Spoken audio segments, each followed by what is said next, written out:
करते हैं। Are you तैयार फॉर दैट? इसके लिए पॉपुलेशन के लिए अभी नहीं तैयार हो, शादी के बाद, ठीक है। आर यू तैयार फॉर दैट पॉपुलेशन?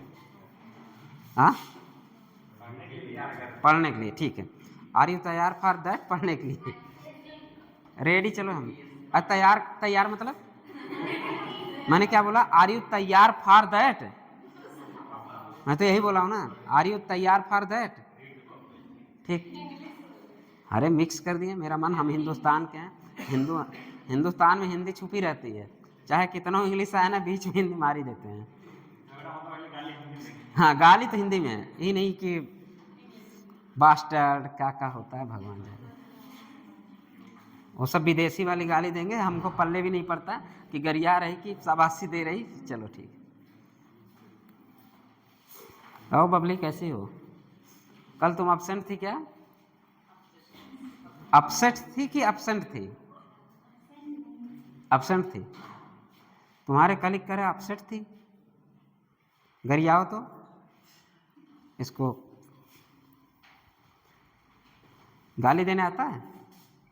एक्टिविट बाकी पीछे का चैप्टर जितना आपके में दिया ऑर्गेनिज्म और उसको काट दीजिए, वो सब आपके सिलेबस से बाहर हो चुका है, तो उसको पढ़ने की कोई ज़रूरत नहीं है। डायरेक्ट हम लोग शुरू करते हैं पॉपुलेशन से।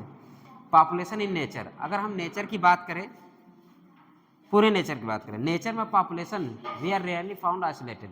कभी भी आप ये नहीं देखेंगे रेयरली फाउंड, बहुत रेयर फाउंड आइसोलेटेड। कभी मन करे अकेले रहने के तो हो सकता रहे, लेकिन पॉपुलेशन कभी भी अकेला रहना नहीं चाहता, ठीक है। जब तुम्हारा रहने का मन करे तो कर लेना, लेकिन जब पॉपुलेशन की बात करें तो पॉपुलेशन रेयरली इंडिविजुअली रहता है, ठीक है। Single individual of any species, किसी भी स्पीसीज की सिंगल इंडिविजुअल कभी भी अकेले नहीं रहते, ठीक, बल्कि एक ग्रुप में रहते हैं। तो पॉपुलेशन की बात करें तो इन नेचर पॉपुलेशन कभी भी अकेले नहीं रहना चाहता किसी भी स्पीसीज का। ऐसा नहीं कि हम ह्यूमन वाले के, जैसे कि बिच्छू ले लो, बिच्छू डंके वाले की याद आ गया, कोई भी देख लो, जैसे मार्केट में गुआली वाली देखो, लोग अकेले कहाँ रहती हैं? गुआली जानती हो? कहीं भी, किसी भी, दीमक के ले लो, एक पॉपुलेशन की हम बात करें, दीमक की ले लो, अरे चींटे के ले लो, जब भी चलेंगे अपने झुंड लेके चलते हैं। तो पॉपुलेशन का मतलब यही, किसी भी स्पीसीज, इसीलिए ये वर्ड यूज हुआ।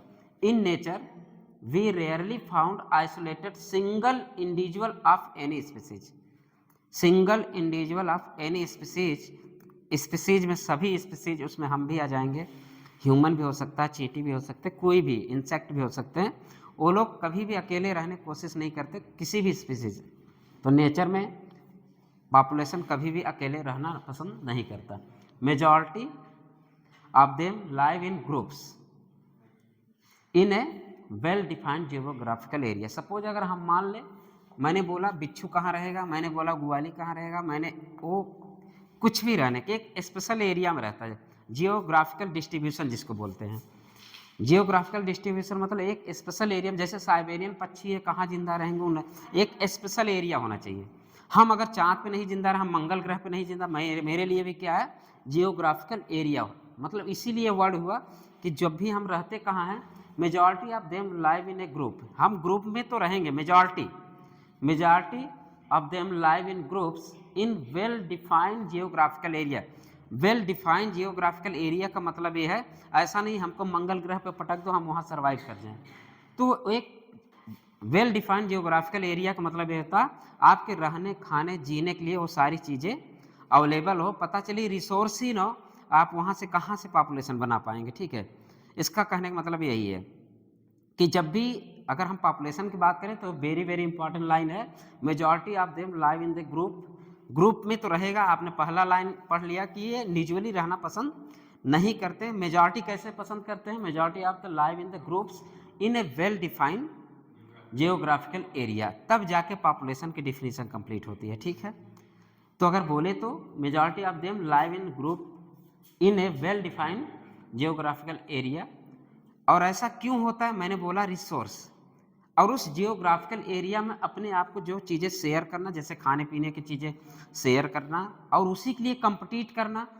पहले तो राजा महाराजा होते थे, केवल रानी के लिए लड़ते थे, पूरा युद्ध हो जाता था केवल कंपटीट करते, शेयर मतलब शेयर वर्ड वही है, और कंपटीट करना, हम उस भोजन के लिए कंपटीट कर रहे हैं। जिस दिन पानी खत्म हो जाए, जहाँ पे पानी नहीं, कभी कभी आप मूवी में देखते होंगे टैंकर आता है, उसी पानी के पीने के लिए कंपटीट करते हैं।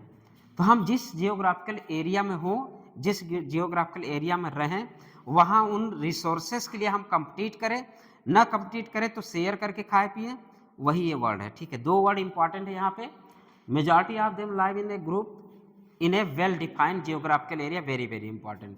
Geographical, well defined geographical area मतलब है यही है कि आपको ऐसा नहीं फेवरेबल करना, एक तरह से कह सकते हो फेवरेबल कंडीशन जहाँ पे, वही वेल डिफाइंड जियोग्राफिकल एरिया होता है, कि जहाँ पे कोई भी ऑर्गेनिज्म या कोई भी स्पीसीज आसानी से सर्वाइव कर ले।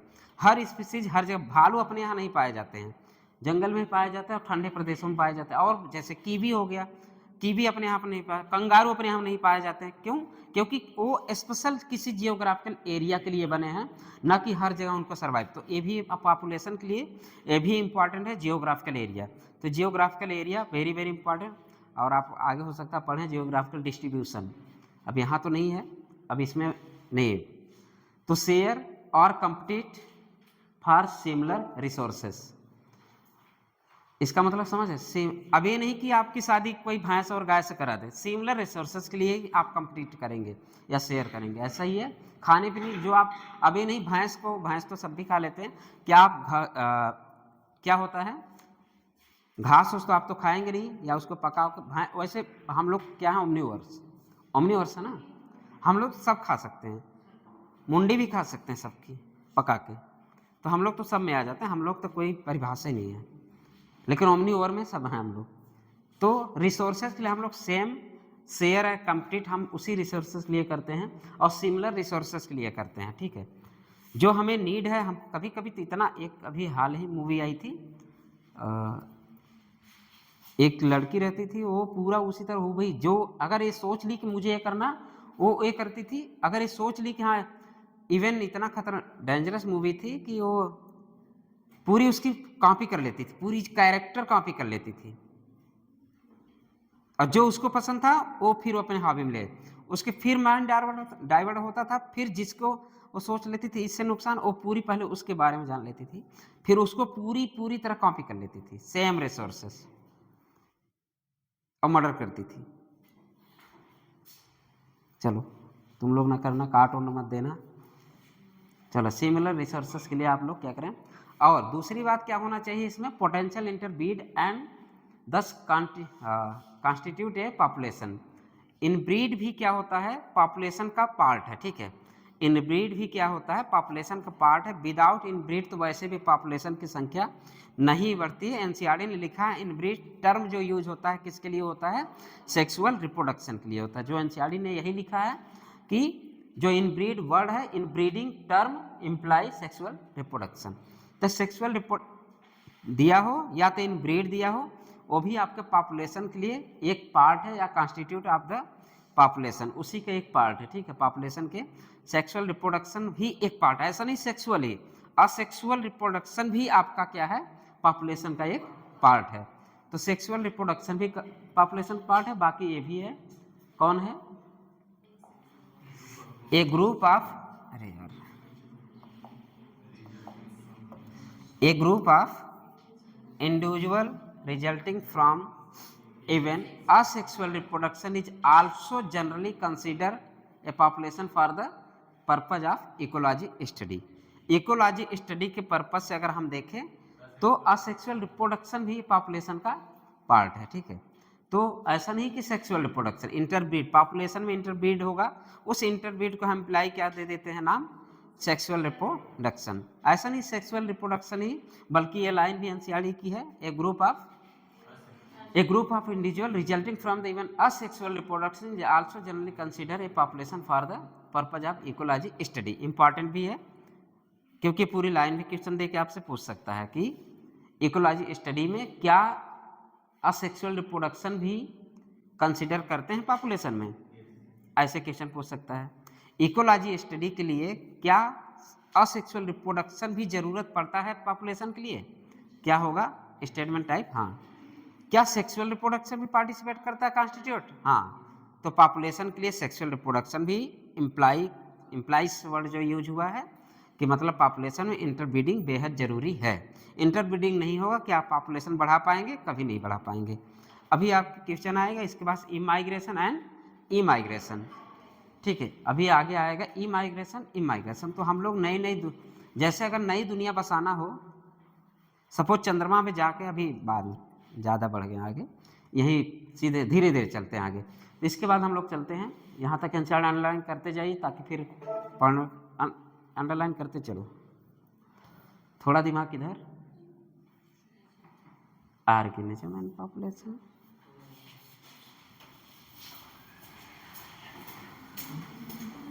यहाँ तक हो गया। A group of individual resulting from even asexual reproduction is also generally considered a population for the purpose of ecology study. इसके बाद क्या है, ऑल द,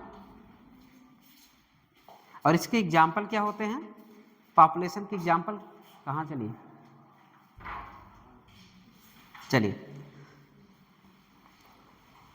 पॉपुलेशन पर्पज। इसके बाद ये सब एग्जाम्पल हैं इसके पॉपुलेशन, जैसे कि all the cormorants in a wetlands, जो कॉरमोरेंट्स है वेटलैंड पे पाया जाना, ये भी क्या कहलाता है, पॉपुलेशन के अंतर्गत आएंगे। फिर रैट्स इन ए अबैंडन्ड ड्वेलिंग, अबैंडन्ड त्याग दिए आवास, जैसे कि पुराने घर तुम छोड़ के चले जाओ, चूहे को वहाँ रहना भी क्या कहलाता है, पॉपुलेशन, ठीक है।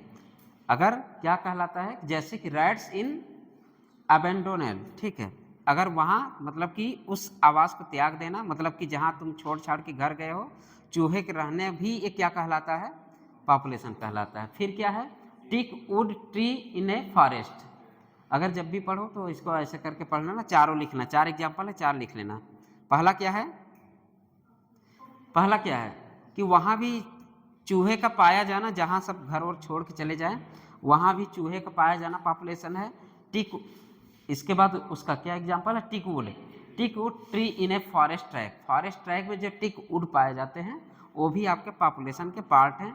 फिर bacteria in a culture plate, जो कल्चर प्लेट के बैक्टीरिया को भी आप लोग क्या कह सकते हैं, population. And lotus plant in a ponds, तालाब में जो लोटस प्लांट है वो भी are some example of a population. ये 4-5 एग्जाम्पल दिया है, लेकिन है तो बहुत सारे, लेकिन आपके किताब में दिया है तो ये वर्ड याद करिएगा, रैट्स इन एन अबैंडोनेड ड्वेलिंग, अरे बिल बना के रहते हैं ना चूहे हुए, तो चूहे हुए वहाँ जहाँ पे हम लोग घर और त्याग देते हैं, पुराने घरों में चूहे का पाया जाना भी एक पॉपुलेशन का पार्ट है। दूसरा क्या, 4 लाइन, चारों याद रखिएगा, चूहे का पाया जाना, टिक वुड ट्रैक कहाँ, फॉरेस्ट में। इसके बाद क्या है आपका, लोटस फाउंड इन प्लांट, वो भी एक तरह, जितने, ऐसा नहीं ये कमल कभी अकेला नहीं रहे, क्यों, पॉपुलेशन अकेला रहता है क्या, नहीं, वो कहीं न कहीं मेजॉरिटी में ही रहता है या ग्रुप में रहता है। तो लोटस पूरे पूरे पॉन्ड्स में जो लोटस है वो भी पॉपुलेशन का पार्ट होता है, एग्जाम्पल होता है, ठीक है। तो वो भी पॉपुलेशन के एक एग्जाम्पल है। और क्या है एक लाइन, हाँ, कल्चर प्लेट, बैक्टीरिया को हम लोग क्या करते हैं, जब हम कल्चर आप MBBS करने जाएंगे तो कल्चर प्लेट मिलता है इतने बड़े बड़े, उसी पे बैक्टीरिया का ग्रोथ कराना। तो एक बैक्टीरिया थोड़ी ना ग्रोथ करेगा भाई, एक मेजॉरिटी पॉपुलेशन में बैक्टीरिया भी कल्चर पे ग्रोथ करेगा। तो उस बैक्टीरिया कल्चर जो होता है, कल्चर प्लेट पे बैक्टीरिया का डेवलप होना भी एक एग्जाम्पल क्या होता है, किसका, पॉपुलेशन का एग्जाम्पल है, ठीक। इसके बाद in earlier chapter you have learn that although N individual organism is the one that has to cope with a change environment, it is the population level that natural selection operate to evolve desired traits। Darwin ने क्या बताया था, Darwin ने बताया था कि अगर हमें ट्रेट्स, डिजायर्ड ट्रेट्स लाना है तो किस में चेंज कराओ, किस लेवल पे, नेचुरल सिलेक्शन किसने दिया था, डार्विन ने दिया था। नेचुरल सिलेक्शन डार्विन का था, नेचर सिलेक्ट उसी को करता है, किसको करता है, स्ट्रगल फॉर एग्जिस्टेंस। अगर आप स्ट्रगल करते हैं तभी आप एग्जिस्ट करते हैं, इसीलिए नेचर क्या करता है, सिलेक्ट करता है। ये सब वर्ड किसके होते थे, नहीं, होते हैं अभी भी। तो डार्विन ने क्या बोला था, natural selection, survival of the fittest and arrival of the fittest and struggle for existence, इतने सारे वर्ड किसके थे, डार्विन थे। तो नेचुरल सिलेक्शन भी इम्पॉर्टेंट है आपके डिजायर ट्रेट्स लाने के लिए, या इन्वायरमेंट जो भी चेंजेस होंगे या किसी भी ऑर्गेनिज्म में चेंजेस होते हैं तो आप लोग इवोल्यूशन पहले भी पढ़ चुके हैं, उसी का उधर पार्ट है। अगर हम पॉपुलेशन इकोलॉजी की बात करें तो इकोलॉजी डायरेक्टली लिंक होता है, किससे लिंक होता है? पॉपुलेशन जेनेटिक्स से, ये सब उसी के पार्ट है डार्विन के अंदर। तो अगर हम पॉपुलेशन इकोलॉजी की बात करते हैं तो इकोलॉजी जो लिंक होती है, किससे लिंक होती है population ecology? Population genetics and evolution का लिंक अगर पूछा जाए कौन होता है तो क्या बताएंगे? Population ecology. ठीक है, अगर आपसे एक क्वेश्चन तो यहीं से बन जाएगा कि पॉपुलेशन जेनेटिक्स एंड एवोल्यूशन की कनेक्टिंग लिंक कौन है? तो एक क्वेश्चन ये बना लीजिए यहाँ पे, इसलिए मैंने इसको थोड़ा सा अलग कर लिया है। तो population ecology is therefore an important area because it link ecology to population genetics and evolution. तो अंडरलाइन करो, वेरी वेरी इंपॉर्टेंट करो। ठीक है, अभी तक अच्छा क्वेश्चन यही निकल के आया है, तो इसको अंडरलाइन करो और ऐसे ही लिखो। बगल साइड में जगह है, एनसीईआरटी लेके बैठो, साइड में जगह छोटे छोटे अक्षरों में लिख, हम तो बहुत बड़े बड़े लिख दें, हमें पूरा फ्लो चार्ट इसी एनसीईआरटी में चाहिए। आज तो मेरे पास टाइम कम मिला, लेकिन नेक्स्ट टाइम पूरी आपके जितना की पॉइंट है, की पॉइंट मीन्स जितना एक्सट्रैक्ट हमारा पढ़ने के बाद आएगा वो आपके किनारे होना चाहिए। ठीक, लिखेंगे तो याद रहेगा। अब इस वर्ड से ये निकल के आया, अगर हम आपसे पूछ ले, क्वेश्चन पूछेगा ecology and ecology and population genetics and evolution की कनेक्टिंग लिंक कौन होता है? पॉपुलेशन इकोलॉजी होता है। ठीक है, ये population ecology is connecting between the ecology and the population genetics and evolution. ठीक है, अंडरलाइन करिए इसको, ऐसे लिखिए। फिर आगे बढ़ते हम लोग। इस पूरे लाइन में बस इंपॉर्टेंट क्या नजर आया दिख के? इतना। तो आप भी इतना पढ़िएगा, जब रिवीजन करो तो ये सब बकवास पढ़ने की जरूरत नहीं है। अब इतना सुन लो कि चूहा अगर अकेले ड्वेलिंग पाया जाए वो भी क्या है? पॉपुलेशन। रैट्स हो गया, अगर पॉन्ड्स में लोटस पाए गए वो भी क्या हो गया? पॉपुलेशन हो गया। और क्या हो गया? अगर बैक्टीरिया कल्चर प्लेट में पाए गए वो भी क्या, किसका एग्जाम्पल है? पॉन्ड। अगर पॉन्ड्स में लोटस भी किसका एग्जाम्पल है? पॉपुलेशन का। अब हम बात करते हैं पॉपुलेशन की इकोलॉजी की। इकोलॉजी में पॉपुलेशन क्या जरूरत पड़ा? क्योंकि पॉपुलेशन में इकोलॉजी की इसलिए जरूरत पड़ा, इकोलॉजी में पॉपुलेशन की इसलिए जरूरत पड़ा क्योंकि population ecology are connecting between the ecology and population genetics and evolution. Clear? ये वेरी वेरी इंपॉर्टेंट लाइन है। ठीक है, इसको तो एकदम दिमाग में अभी से बैठा लो, या ये फिगर होना चाहिए दिमाग में। हमने बीच में इसलिए किया, तो पॉपुलेशन इकोलॉजी किसके कनेक्टिंग लिंक है? Ecology and population genetic. ठीक है, आगे बढ़ते हैं। A population has certain attribute whereas an individual organism does not. A population has certain attribute whereas an individual organism does not. An individual may have birth and death. अगर हम बात करें इसके, ये भी important line है, ऐसा नहीं है, दिखता बहुत छोटा है लेकिन एनसीईआरटी की हर लाइन है, पहली लाइन ही इंपॉर्टेंट है। कैसे लिख क्या रहा? A population has certain attribute whereas an individual organism does not. Individual organism does not, उसके पास केवल क्या नहीं हो सकता, केवल क्या करता है उसमें, मैंने इसलिए इसको एन इंडिविजुअल में है बर्थ एंड डेथ। इंडिविजुअल के पास केवल बर्थ एंड डेथ है, लेकिन पॉपुलेशन के पास क्या है? बर्थ रेट है एंड बर्थ डेथ है। इस अरे कैपेसिटी, डेथ कैपेसिटी रेट हो गया। ठीक है, birth rate and death rate. ठीक, इसलिए इंडिविजुअल अकेला कहाँ गया ये? N individual organism does not, an individual organism does not. समझ में आ रहा है? A population has certain attribute. Population has certain attribute whereas an individual organism does not. Individual organism का मतलब केवल वो आपको बर्थ बताएगा, डेथ बताएगा, कितना बर्थ रेट है वो पॉपुलेशन बताएगा। ठीक, अकेला इंडिविजुअल क्या होता है? आपका अकेला इंडिविजुअल बर्थ रेट डिसाइड नहीं कर सकता, लेकिन इसलिए नॉट यूज हुआ डज नॉट। अकेला ऑर्गेनिज्म बर्थ रेट को डिसाइड नहीं कर सकता, बल्कि पॉपुलेशन क्या करेगा?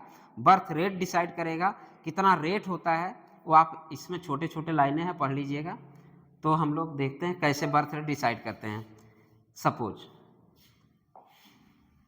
कहाँ गया? हैंस रेट, हाँ ये सब पढ़ लीजिएगा, ये सब हो गया। इन ए पॉपुलेशन दिस, वही लाइन है, in a population this rate refer to per capita birth and death, वही है पर कैपिटा बर्थ एंड रेट। तो इसके बाद एग्जाम्पल है इसके, here is a example, if in A pond, एक तालाब है जिसमें 20 लोटस के प्लांट है, लास्ट ईयर 20 प्लांट था उस तालाब में सपोज। फिर इसने क्या किया, थ्रू रिप्रोडक्शन करके या इनब्रीड करके 8 new plant are added. Suppose एक तालाब है, तालाब में क्या है 20 प्लांट पहले था लास्ट ईयर कितना इसमें प्लांट था, 20 प्लांट था। 20 प्लांट में 8 प्लांट इन्होंने कैसे पैदा किया, रिप्रोडक्शन के थ्रू, तो कितना हो गया 28। अगर बर्थ रेट निकालो तो कैसे निकालोगे, 8/20 क्या आएगा 0.4, ये क्या होगा बर्थ रेट हो गया। तो साइड में लिख देना जगह हो तो, ऐसे लिखना कैसे, बर्थ रेट आर लिख के क्या करोगे, कितना है 8/20 = 0.4।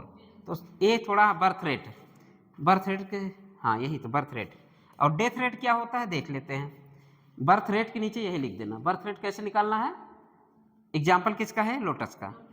और बर्थ रेट इसके बाद कहाँ गया, if 4 individual in a laboratory population of the 40 fruit fly die during a specified time interval, say a week, the death rate in the population during that period is 4 upon इतना point individual पर fruit.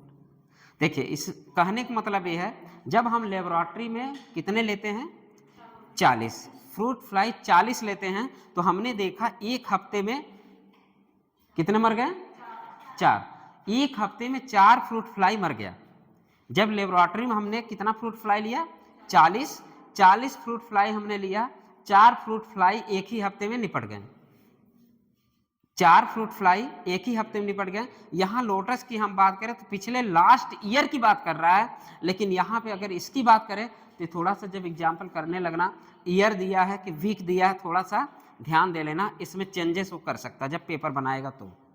Clear, year अगर हम last year की बात करें तो एक साल में उस लोटस वाले पॉन्ड में जो लोटस पैदा हुआ, एक साल में 8 पैदा हुआ, टोटल 28 हो गए। उसका बर्थ रेट मैंने पर ईयर निकाला, इसका डेथ रेट मैंने पर वीक निकाला। इन्होंने फ्रूट फ्लाई को एक लेबोरेटरी में लिया, 40 लिया, लेकिन देखा इन्होंने 4 तो निपट गए, 4 निपटे एक ही हफ्ते में निपट गए। अगर हम इसका रेट निकालेंगे तो 4/40 पर वीक निकालेंगे। ठीक है, ये अंडरलाइन कर देना। पर वीक पूछा है, पर ईयर पूछेगा वो आप ध्यान दीजिएगा। अगर इसी को आप पर ईयर बदल देंगे तो आप मल्टीप्लाई करके आंसर दे सकते हैं। ठीक है, अगर वीक को पर ईयर बदलो, अगर एक हफ्ते में 4 मर रहे हैं तो एक महीने में कितने मरेंगे, 16 मरेंगे। अब एक महीने में 16 मर रहे हैं तो 12 महीने में कितने मरेंगे, जितने वो लिए नहीं उतने तो निपट है ये नहीं यार। तो हो सकता है वो ज्यादा लेके बात करे, हो सकता है वो ज्यादा लेके बात करे, हो सकता है 4000 लेके बात करे, क्वेश्चन बना सकता है। तो अगर आप, इसलिए मैंने बोला आर यू तैयार फॉर दैट, यही है। क्योंकि पॉपुलेशन क्या है, पॉपुलेशन ये डिसाइड करता है बर्थ रेट। इंडिविजुअल कभी भी बर्थ रेट डिसाइड नहीं करेगा, पॉपुलेशन ही बर्थ रेट को डिसाइड करता है। इंडिविजुअल क्या डिसाइड करेगा, बर्थ बताएगा, डेथ बताएगा, बट लेकिन population has the birth and rate death rate. यही लाइन है आपका यहाँ पे जो हम लोग लिखे हैं। क्या हुआ यहाँ से ना, बट पॉपुलेशन नहीं, an individual may have birth and death, केवल may have birth and death, but population has birth rate and death rate. In a population these rate refer to per capita birth and death. The rate hence spread or change in number increase or decrease। जैसे example हो गए, जैसे पहले में Pond's में 8 ठू बढ़ा, लेकिन फ्रूट फ्लाई 4 ठू घटे, एंड डिक्रीज एंड इंक्रीज दोनों हुआ। रेट हम निकाल लिए, कैसे निकालेंगे, जितना बढ़ा घटा उतना डिवाइड कर देंगे जितने से, वो आपका रेट निकल आएगा। फिर आगे चलते हैं हम लोग।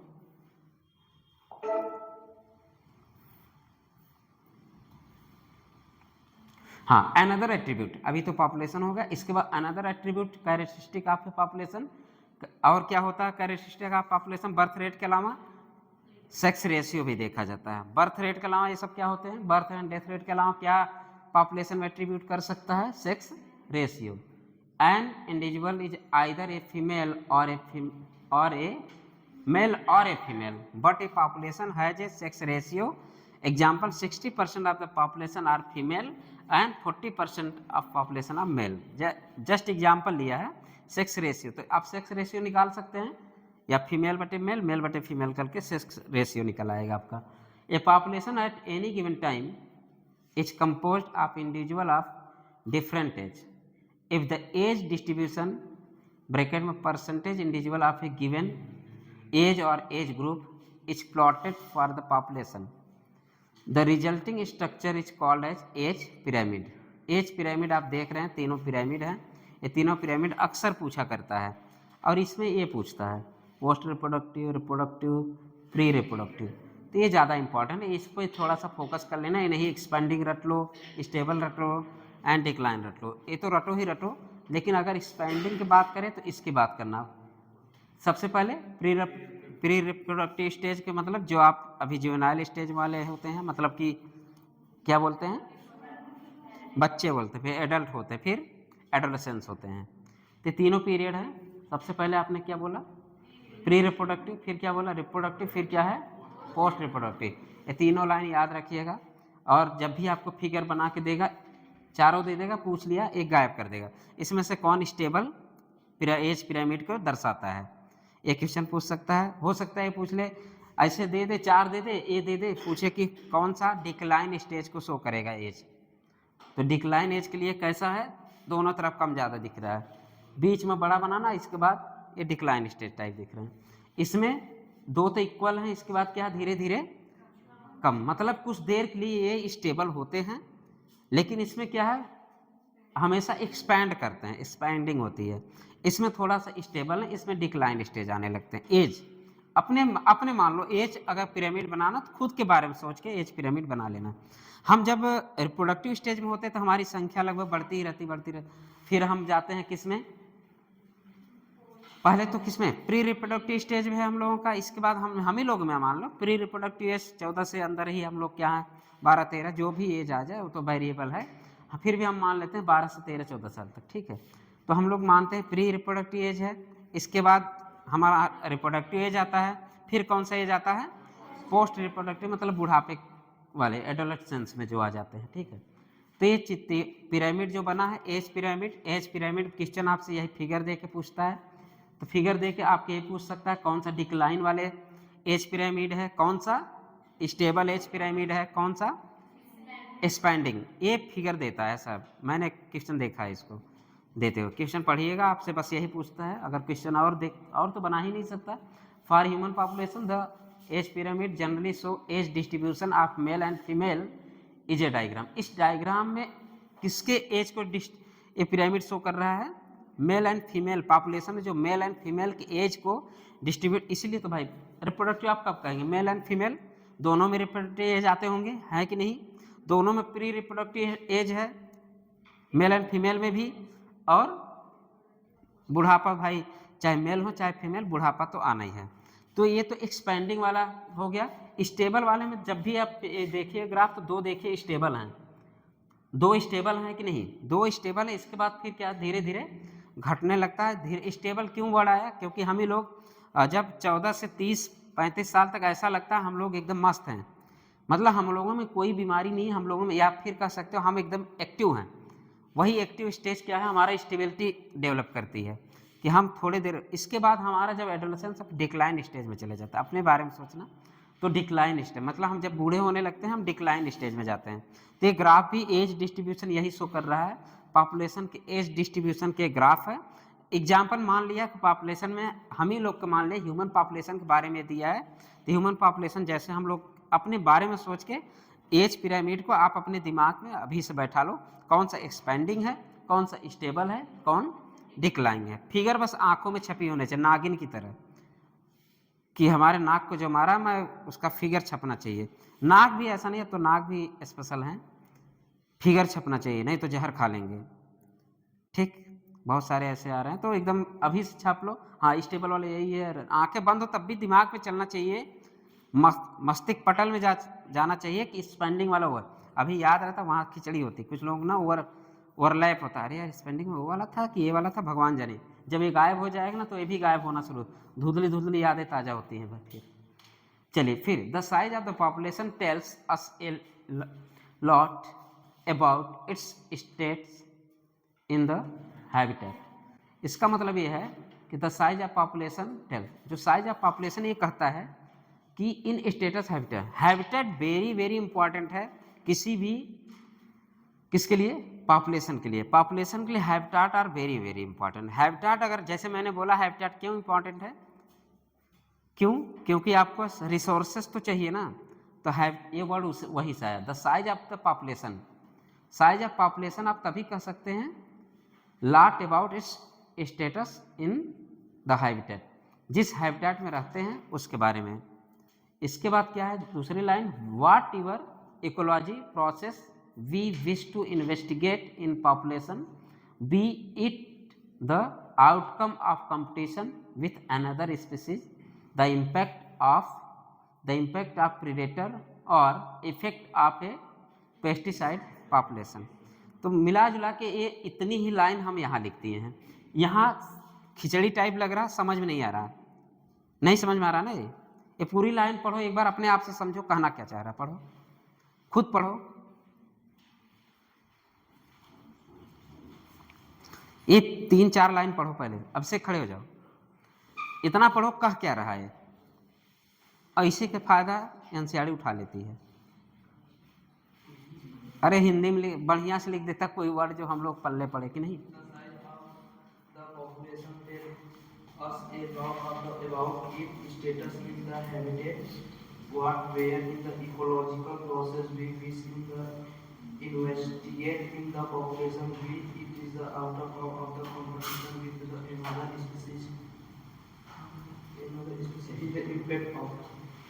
कोई बताएगा क्या कहना चाहता है?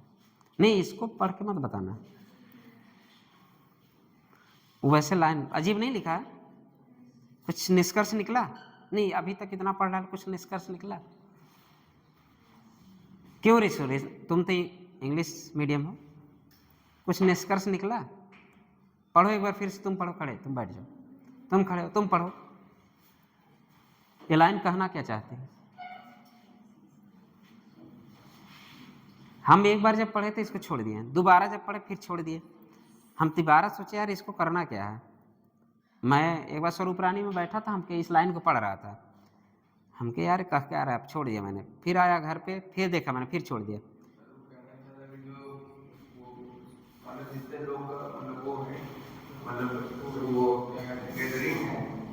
गैदरिंग पॉपुलेशन बोलो गधे।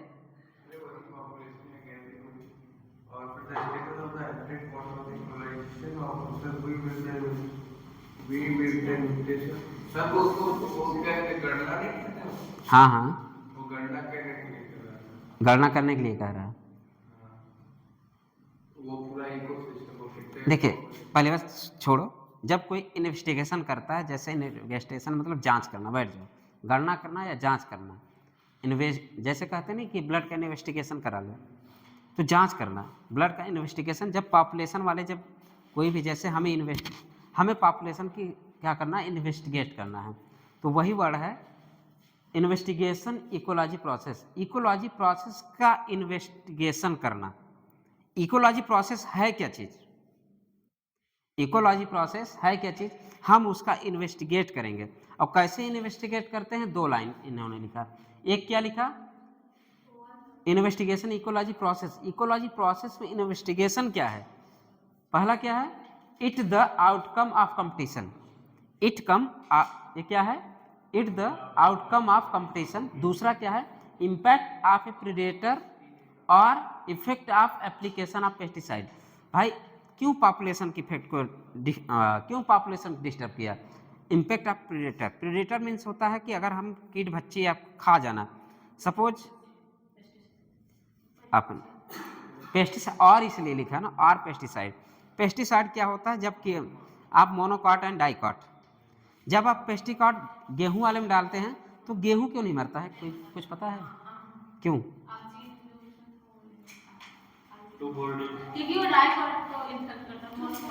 क्यों क्यों? तुम बताओ क्यों ऐसा होता है? एनाटॉमी पढ़ी हो? प्लांट का नहीं पढ़ी है, हम ही तो पढ़ाए, मारेंगे तो सही है। अच्छा, तुम्हें तो सब पता रहता, पता नहीं कैसे आज तुमको नहीं पता है। तुम्हें तो जो सब पता रहता है। चलो, तो इन्वेस्टिगेशन इकोलॉजी प्रोसेस में हम लोग क्या करते हैं, दो चीज़ें हमें इंपॉर्टेंट, ए लाइन इंपॉर्टेंट कर दीजिएगा। इन्वेस्टिगेशन प्रोसेस या इन्वेस्टिगेशन इकोलॉजी प्रोसेस। आपसे एक क्वेश्चन पूछ सकते हो, what is the investigation ecology, ecological process क्या होता है। क्वेश्चन यहाँ से यही पूछ सकता है, what is the investigation ecological process, क्या होता है इकोलॉजिकल प्रोसेस। तो क्या बताओगे, दो लाइन बता देना। दो लाइन क्या बताओ, it the outcome of competition and impact of a predator और effect of a pesticide application. Predator मतलब किसी, जैसे जंगल में ही जाओ, जंगल में जाओ, तुम शिकार हो जाओगे कि तुम शिकार कर लोगे, दोनों पॉसिबल है। निहत्थे हो तो हो सकता तुम शिकार बन जाओ, अगर गन ऑन लिए हो तो हो सकता तुम शिकार कर लो। तो यही होता प्रीडेटर, मार के खा जाना। या फिर प्रीडेटर से क्या हो रहा है, इकोलॉजी पे कुछ इफेक्ट पड़ रहा है कि नहीं, हाँ पड़ रहा है। ये भी हो रहा है, पेस्टिसाइड यूज हो रहा, फायदा भी हो रहा है इकोलॉजी में। क्यों, अगर हमें जो बेस्ट चीज़ें हमने उसको नष्ट किया, हमें जो प्राप्त करना हमने पेस्टिसाइड डाला, हमें जो प्राप्त करना वो प्राप्त हुआ। तो पॉपुलेशन की साइज में कुछ तो डिफेक्ट आ रहा है, प्रीडेटर से भी आ रहा है, कंपटीशन से भी आ रहा है। अगर जैसे कंपटीशन, जैसे यूक्रेन और वहाँ पे युद्ध हो गया, युद्ध होना, वहाँ कंपटीशन हुआ, कंपटीशन होने की वजह से वहाँ भी पॉपुलेशन इकोलॉजी डिस्टर्ब हुआ कि नहीं। तो यही होता है पॉपुलेशन इन्वेस्टिगेशन। तो एनसीईआरटी की लाइन जो लिखा है, wish to investigate in a population, wish to investigate in population. तो इसलिए इन्हें ना इन्वेस्टिगेशन इकोलॉजिकल प्रोसेस क्या होता है, इन्वेस्टिगेशन इकोलॉजी प्रोसेस ये होता है कि जो it the outcome of competition, जो कंपटीशन पार्ट एक आता है, एक पार्ट क्या आता है, impact of a predator, predator का क्या इम्पैक्ट पड़ता है पॉपुलेशन का, हम उसके बारे में जानेंगे। अभी प्रीडेटर वगैरह सब आगे है, तो प्रीडेटर का क्या इम्पैक्ट पड़ता है पॉपुलेशन में, हम इसके बारे में जानेंगे। एंड पेस्टिसाइड एप्लीकेशन भी इकोलॉजी स्टडी में आता है, ठीक है। ये दो वर्ड याद रखिएगा, इसलिए इम्पॉर्टेंट है। एनसीईआरटी लिखा बहुत तगड़ा है।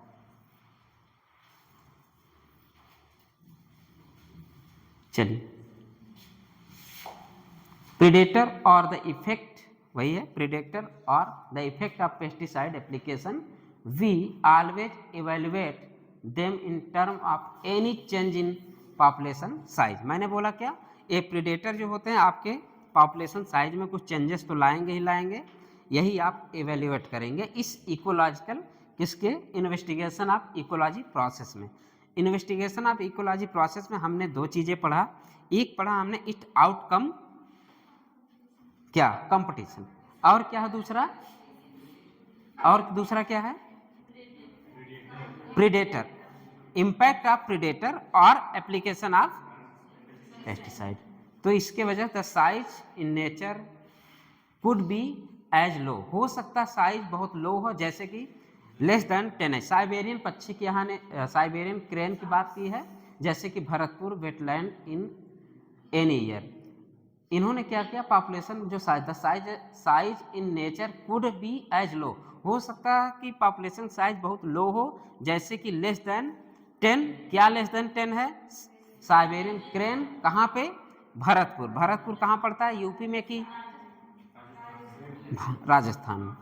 तो भरतपुर में क्या है, वहाँ पे साइबेरियन लेस देन, लेकिन वही चीज़ें कहाँ पे बहुत ज़्यादा है, और go to in million, population की साइज बहुत ज़्यादा बढ़ा कहाँ पे, क्लेमाइडोमोनास इन पॉन्ड। तो ये सब पॉपुलेशन का पार्ट है, कहीं बहुत कम पॉपुलेशन में है, जैसे कि लेस देन 10 क्या होता है, साइबेरियन क्रेन होता है, और मोर देन मिलियन या मिलियन होता है पॉपुलेशन, वो किस में होता है, एक तालाब के पॉन्ड्स में क्या होता है, क्लेमाइडोमोनास का ग्रोथ होना। तो क्या कहला, तो वो भी पॉपुलेशन की साइज। फिर क्या है इसके बाद, द साइज इन नेचर हो गया यहाँ तक, और going two million. Population size technically called population density. जो हम पॉपुलेशन की साइज की बात कर रहे हैं, अगर हम उसको पॉपुलेशन डेंसिटी की बात करें थोड़ा और अच्छा लगेगा, ठीक है। तो पॉपुलेशन साइज को हम टेक्निकली क्या बोलेंगे आज के बाद, पॉपुलेशन डेंसिटी। और हम इसको कैसे डिनोट करेंगे, या डिजाइन करेंगे n। पॉपुलेशन डेंसिटी को हम लोग किससे डिसाइड करेंगे, क्या करेंगे, डिनोट करेंगे n से। तो पॉपुलेशन साइज अब हम छोड़ के क्या बोलेंगे, पॉपुलेशन डेंसिटी, उसको हम किससे डिनोट करेंगे, n से। तो अभी फार्मूला है तो n इसीलिए यहाँ पे अभी लिख दिया है। Need not necessary be measured in number only, हम केवल नंबर ही गिन के, ऐसा नहीं, आवश्यक ये नहीं है कि नंबर से ही हम लोग पॉपुलेशन डेंसिटी काउंट कर लें। जैसे कि हम ये नहीं कि गिन ले कि हाँ पॉपुलेशन, अरे कितना गिनोगे, गिन गिन के थक जाओगे। एक रिलेटिव याद करोगे, कितना गिनो, काउंट कर पाओगे, हो सकता है नहीं काउंट कर पाओगे। अगर हमें तालाब में कितनी मछली, कैसे काउंट करोगे, नहीं कर पाओगे। तालाब में अगर नेट जाल फेंक के मछली पकड़ो, जितना आती उस एरिया में, उसी से रिलेटिव डेंसिटी बता लोगे। हाँ, इस तालाब में इतनी मछली हो, एग्जैक्ट नहीं, नंबर काउंट नहीं कर सकते हो। तो इसलिए दूसरा वर्ड क्या आता है, रिलेटिव डेंसिटी। तो आगे बात करते हैं हम लोग, although total number is generally need not necessary be measured in number only, केवल नंबर से ही नहीं, although total number is generally the most appropriate measure of population density. तो नंबर छोड़ के हम लोग पॉपुलेशन डेंसिटी की बात की। It is in some cases either meaningless or difficult to determine, यहाँ पॉपुलेशन डेंसिटी भी कहीं कहीं मीनिंगलेस है।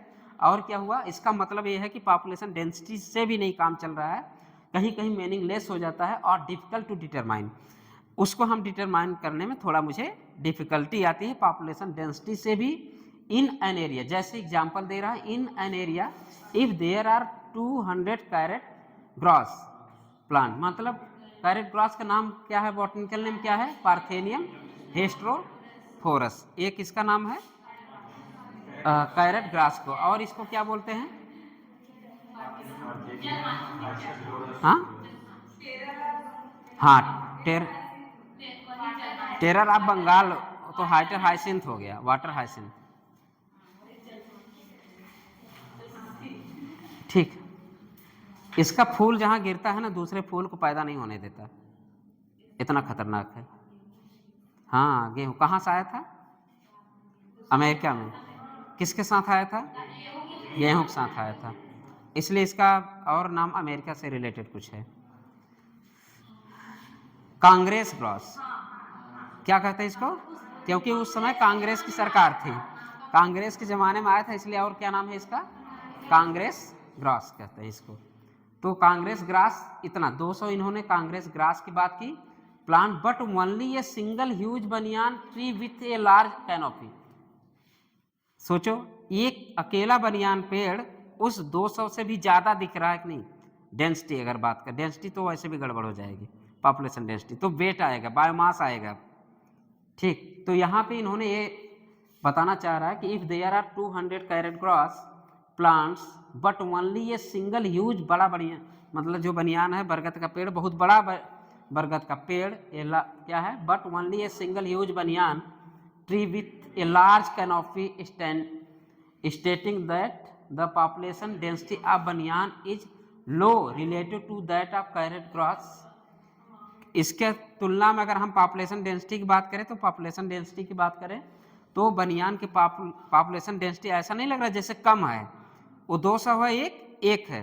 तो ऐसे नंबर से अगर हम काउंट करें तो कहीं कहीं नंबर हमें एग्जैक्ट वैल्यू नहीं दे सकता, तो पॉपुलेशन डेंसिटी एग्जैक्ट वैल्यू नहीं दे पाया, मीनिंगलेस है कहीं ना कहीं। किस केस में, 200 ग्रास और एक, इस केस में मीनिंगलेस है।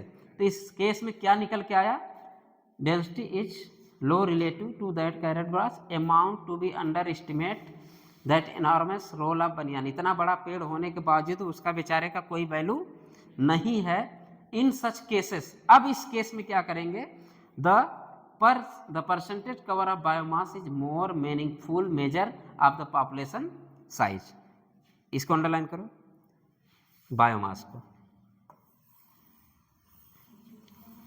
ठीक है। बायोमास, एक पॉपुलेशन डेंसिटी, दूसरी लाइन, यहां से केवल क्या निकल के आया, इतने लाइन से क्या निकल गया, निष्कर्ष क्या निकल गया। इनका कहने का मतलब यह है कि पॉपुलेशन डेंसिटी कहीं कहीं मीनिंगफुल हो जाती है, मतलब कि उसका इतना बड़ा पेड़ होने के बावजूद बनियान का बेचारे को उसका कोई प्रभाव नहीं है। अब उसके प्रभाव जानने के लिए इसमें क्या एंट्री होती है किसकी, बायोमास। तो इन सच केसेस, ऐसे केस में जैसे कि 200 आपने ग्रास लिया, एक बनियान पेड़ लिया, बनियान का मतलब बरगद का, एक इन्होंने क्या किया, वो नंबर ऑफ साइज बात करें, पॉपुलेशन डेंसिटी किसकी ज़्यादा है, पार्थेनियम। पार्थेनियम की पॉपुलेशन डेंसिटी ज़्यादा है, लेकिन इसका इतना बड़ा पेड़ होने के बाद, इतना एरिया घेरने के बाद, इतना कैनोपी किया है, फिर भी उसके बेचारे का कोई वैल्यू नहीं है। इसलिए वर्ड क्या यूज हुआ है, अंडर एस्टिमेट। बेचारे को अंडर एस्टिमेट कर रहे हैं, किसको, बनियान को अंडर एस्टिमेट कर रहे हैं पॉपुलेशन डेंसिटी से। तो नया वर्ड क्या निकल के आया, ठीक है, नया वर्ड क्या निकल के आया, बायोमास। इन सच केसेस, इस केस में जैसे इन सच केसेस मतलब कि नंबर ऑफ पार्थेनियम 200, बनियान का पेड़ 1 ठो। तो ऐसे केस में क्या हुआ, ऐसे केस में अब पॉपुलेशन डेंसिटी इंपॉर्टेंट नहीं है, ऐसे केस में अब क्या इंपॉर्टेंट है, बायोमास। एक क्वेश्चन यहीं से एग्जांपल देख पूछ सकता है कि जो पेड़ का बनियान पेड़ है और 200 कैरेट ग्रास है, अगर हम इसकी पॉपुलेशन डेंसिटी की बात करें तो हम किसका मेन वर्ड किसको मानेंगे, बायोमास। अगर दोनों बेस्ट ऑप्शन हम चूज करें पॉपुलेशन को डिसाइड करने की या पॉपुलेशन की साइज बताने की, देखो एक लाइन लिखो, बगल में लिखो पॉपुलेशन साइज, पॉपुलेशन साइज अगर हमें बताना हो तो नंबर होता है, और क्या होता है, इसी नंबर में पॉपुलेशन क्या है, पॉपुलेशन डेंसिटी होती है। जैसे कि 200 और 1, 200 कैरेट ग्रास और 1 बनियान ट्री। तो नंबर से हम एकदम एग्जैक्ट लिया, इतना बेचारा बड़ा होने के बावजूद भी इसका कोई वैल्यू नहीं है, ए लाइन ए वर्ड है। अब इस केस में क्या हुआ, इस केस को हम नंबर से डिसाइड नहीं, इन सच केसेस, इसलिए क्या लिखा है, इन सच केसेस। अब इस केस में नंबर पॉपुलेशन 200 का Congress grass and 1 banyan tree में, इस दोनों में क्या हुआ, हो रहा है कि इतना बड़ा होने के बावजूद भी, इतना एरिया घेरने के बावजूद भी इसका कोई वैल्यू, हम इसको अंडर एस्टिमेट कर रहे हैं। अब इसको डिसाइड करने के लिए नए पॉपुलेशन साइज को और बढ़िया से बताने के लिए क्या डेवलप होता है, बायोमास। किस केस को जानने के लिए, ऐसे केस को जानने के लिए किसकी डेवलप हुई, बायोमास। कहीं कहीं नंबर पॉपुलेशन डेंसिटी से वर्ड काम चल जाएगा, कहीं कहीं आपको किसका जन्म होगा, बायोमास का। जैसे उसका एग्जाम्पल क्या होगा, 200 ये 1 बनियान, ये किसके एग्जाम्पल हो गए आपके, बायोमास। तो पॉपुलेशन की साइज हम बायोमास से भी डिसाइड कर सकते हैं, ठीक है। Biomass is a more meaningful measure of the population size, इसलिए मैंने ऊपर लिख दिया पॉपुलेशन साइज। तो पॉपुलेशन साइज को डिसाइड करने के लिए क्या हम यूज करते हैं, नंबर। नंबर में पहले नंबर हम पहले बताया कितना आप मछली पकड़ रहे हैं एक तालाब से, एक रिलेटिव ऑफ डेंसिटी आप, या फिर बोल सकते हैं meaningful of the size. Total number is again not an easily adopted measure. अब फिर से वही बात, नंबर की फिर ये ले रहा है, आप नंबर से आप पॉपुलेशन साइज डिसाइड नहीं कर सकते। फिर अगला word, total number is again not an easily adaptable, ठीक है, measure if the population is huge and counting is impossible. इतना बड़ा पॉपुलेशन हो तो क्या काउंट करके बता पाओगे, नहीं बताओगे। फिर नंबर अब क्या हो गया, मीनिंगफुल हो गया। फिर इन्होंने क्या बोला, that is impossible over very time consuming. भाई इतना बड़ा पॉपुलेशन गिनते गिनते पता चली बुढ़ाई आ जाए। अगर तुम हाथ से गिनने चलो या फिर अपने माइंड पूरे दुनिया को गिनने के लिए क्या चाहिए, नंबर तो गलत हो गया। तो नंबर यहाँ भी total number is again not N easily adaptable, फिर से नंबर आप इजिली अडेप्टेबल नहीं हो रहा है। क्यों नहीं हो रहा है, क्योंकि इतना बड़ा पॉपुलेशन को गिनना इम्पॉसिबल है, बल्कि आपका टाइम और खर्चा होगा, इसलिए नंबर वाला तो एकदम कैंसिल हो गया, ठीक है।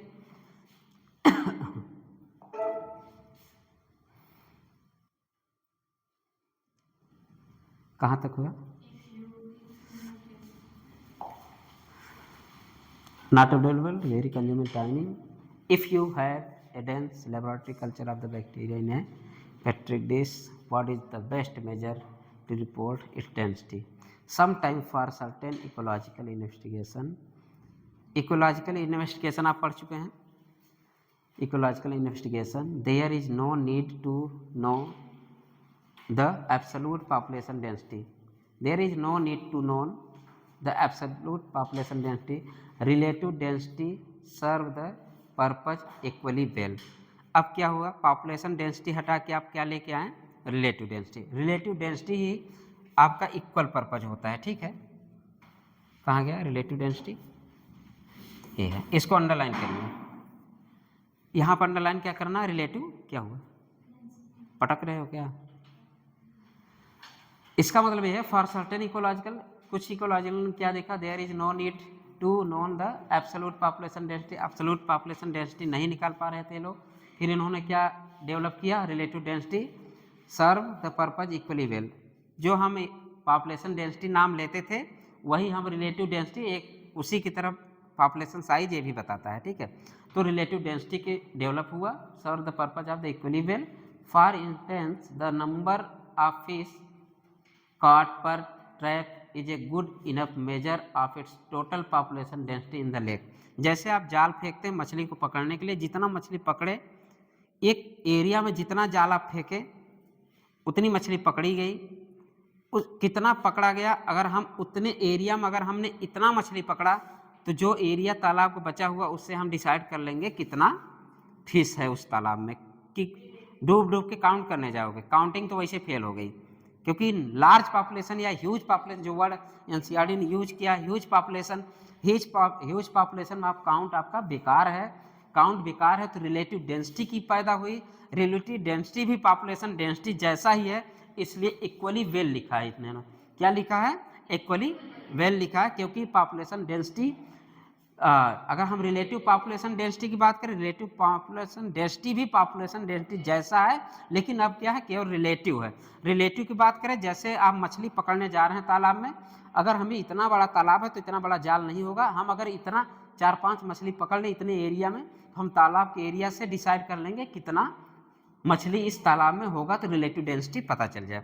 पॉपुलेशन की रिलेटिव डेंसिटी हम ऐसे निकालेंगे. ठीक है, तो रिलेटिव डेंसिटी ये लास्ट है इसमें. फिर हम आगे बढ़ते हैं. Measure of its total population density in the lake. We are mostly oblique to estimate population size indirectly without actual counting them or seeing them. The tiger, अब जैसे टाइगर नेशनल पार्क में आप जा रहे हैं, क्या टाइगर को गिनेंगे जाके, क्या पार्क में घुस जाओगे, नहीं. वहाँ कैसे हम बताएंगे इतना टाइगर है, कैसे बताओगे अब से, बताओ. सपोज तुम्हें जंगल में छोड़ दें तो तुम गिनने जाओ, पता चली शेर तुमको ही निपटा दे, तो वहां भी आप काउंट करके बता सकते हो. यहाँ भी काउंटिंग फेल हो गई.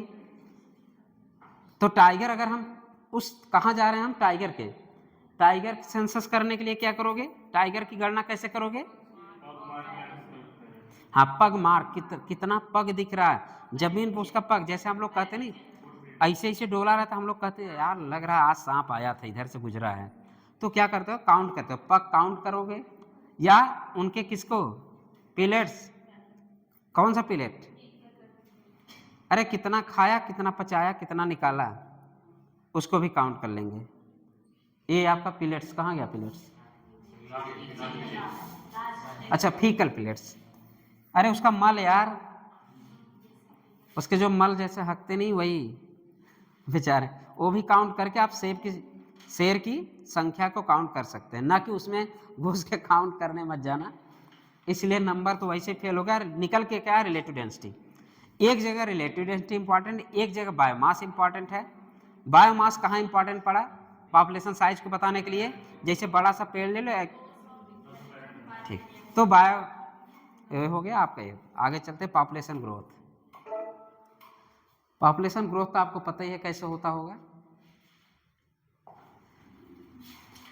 चलिए कैसे होता है population growth. The size of population for any species is not a static parameter. इसका मतलब समझ रहे हैं, किसी भी पॉपुलेशन, एनी स्पीसीज, किसी भी स्टैटिक नहीं है.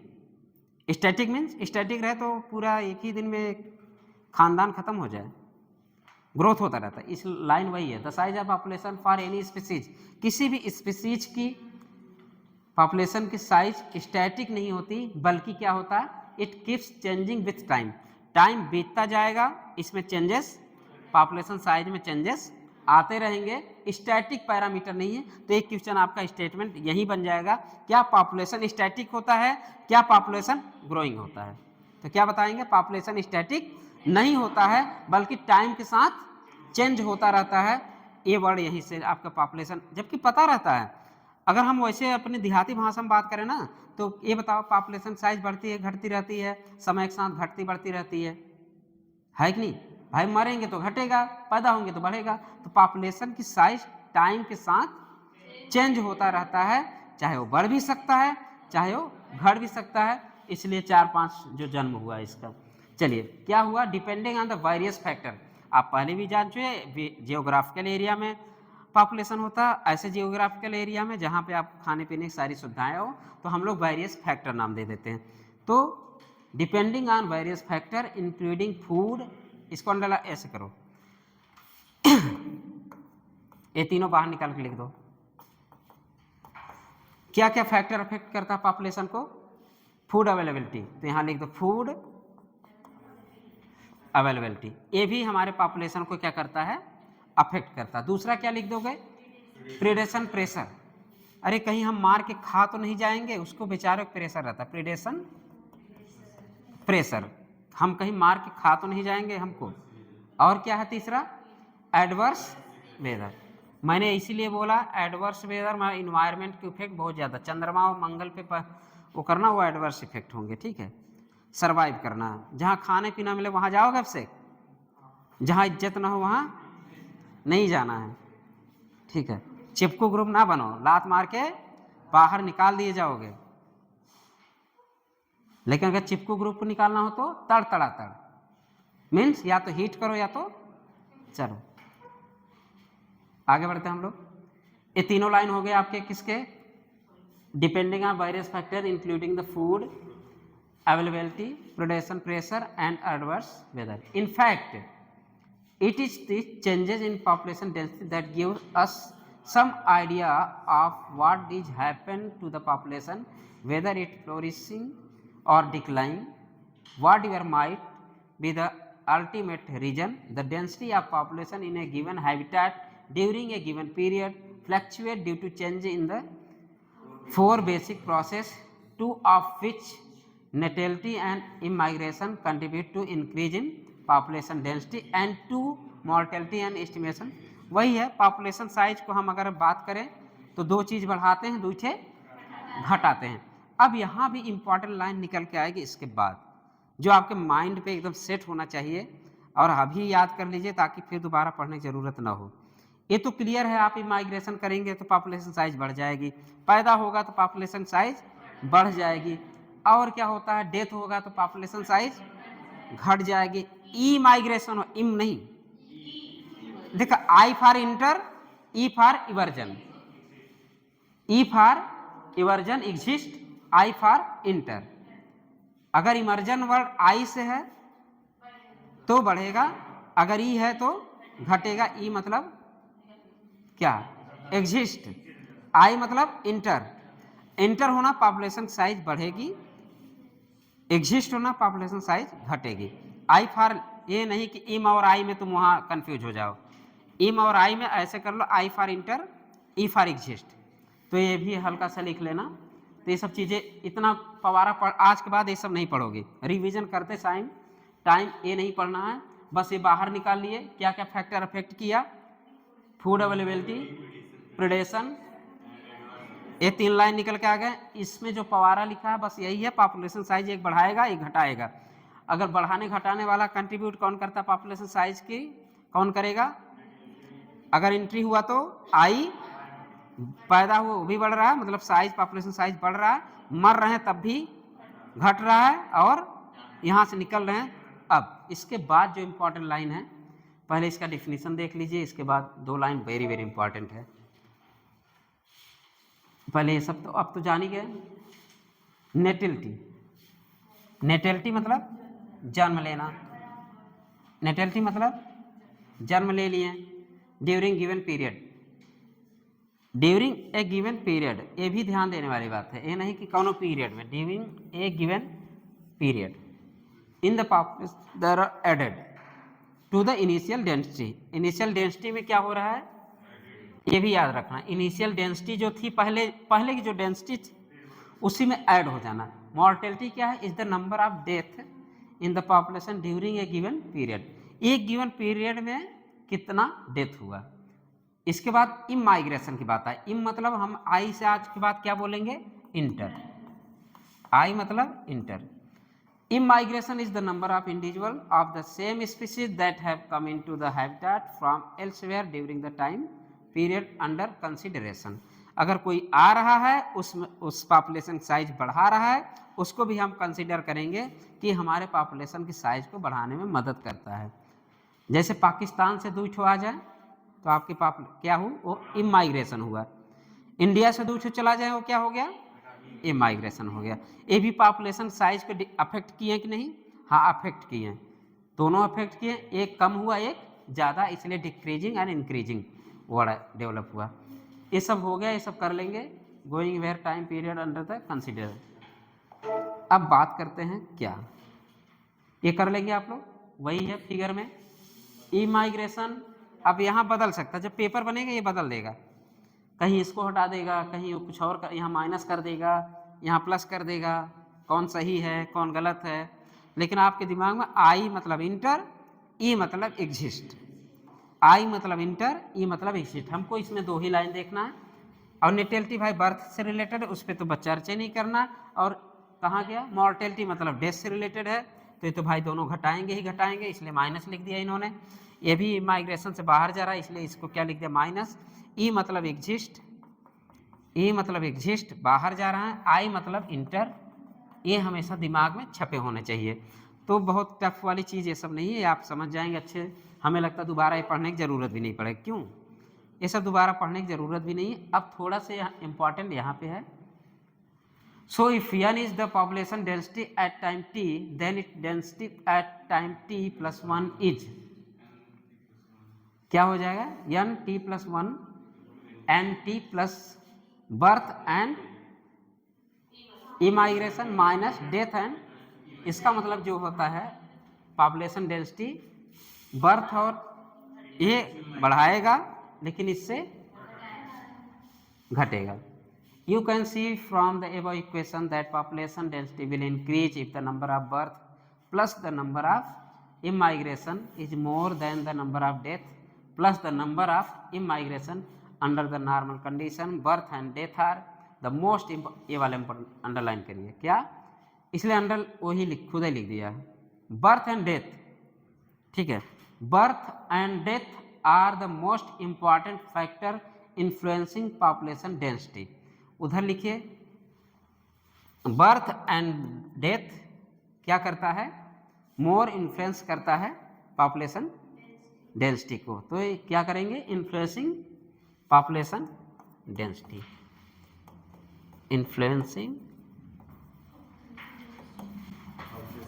Influencing population density. The other 2 factor assuming importance only the under special condition. Other 2 factor special condition की बात कर रहा है, इसको अंडरलाइन करिए, अंडर द स्पेशल कंडीशन। देखिए मेन क्या हमारे पास 2 हैं, under the normal condition, under the normal condition.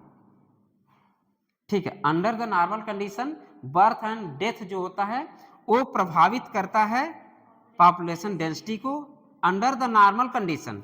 लेकिन स्पेशल कंडीशन में क्या होता है, under the special condition for instance if a new habitat is just being colonized, immigration may be contribute more significant to population growth than the birth rate।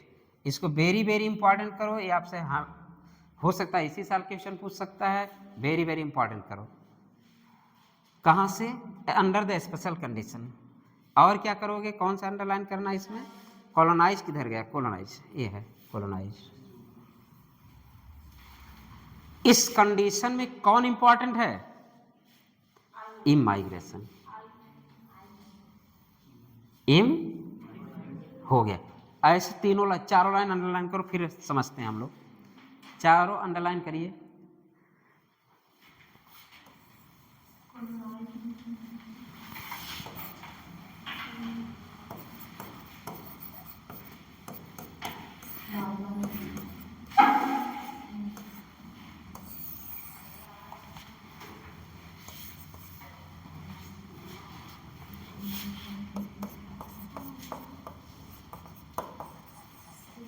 Special condition.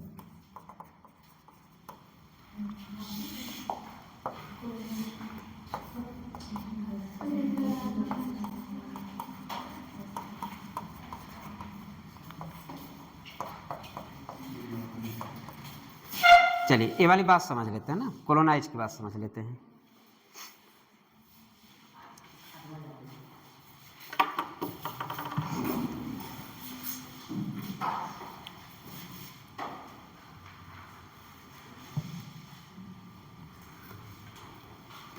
चलिए देखो, अगर normal condition की बात करें, population density का effect कौन ज़्यादा करता है, इन्फ्लुएंस कौन करता है, बर्थ एंड डेथ। अगर हम नॉर्मल डेंसिटी की बात नॉर्मल कंडीशन में हमारा जो पॉपुलेशन की साइज या पॉपुलेशन डेंसिटी को डिस्टर्ब करने वाला फैक्टर बर्थ एंड डेथ है। लेकिन एट स्पेशल कंडीशन क्या हो सकता है, जैसे पूनम को, क्यों पूनम, अगर हम तुम्हें चांद पे भेज दें, उस कंडीशन में बर्थ इंपॉर्टेंट है कि इमाइग्रेशन इंपॉर्टेंट है। अगर तुम्हें पॉपुलेशन साइज वहां बढ़ाना है, तुम अकेले चांद पे गई हो, वहां का पॉपुलेशन साइज बढ़ाना है, तो बर्थ ज्यादा इंपॉर्टेंट है, तुम इन सहेलियों को बुलाना ज्यादा इंपॉर्टेंट है।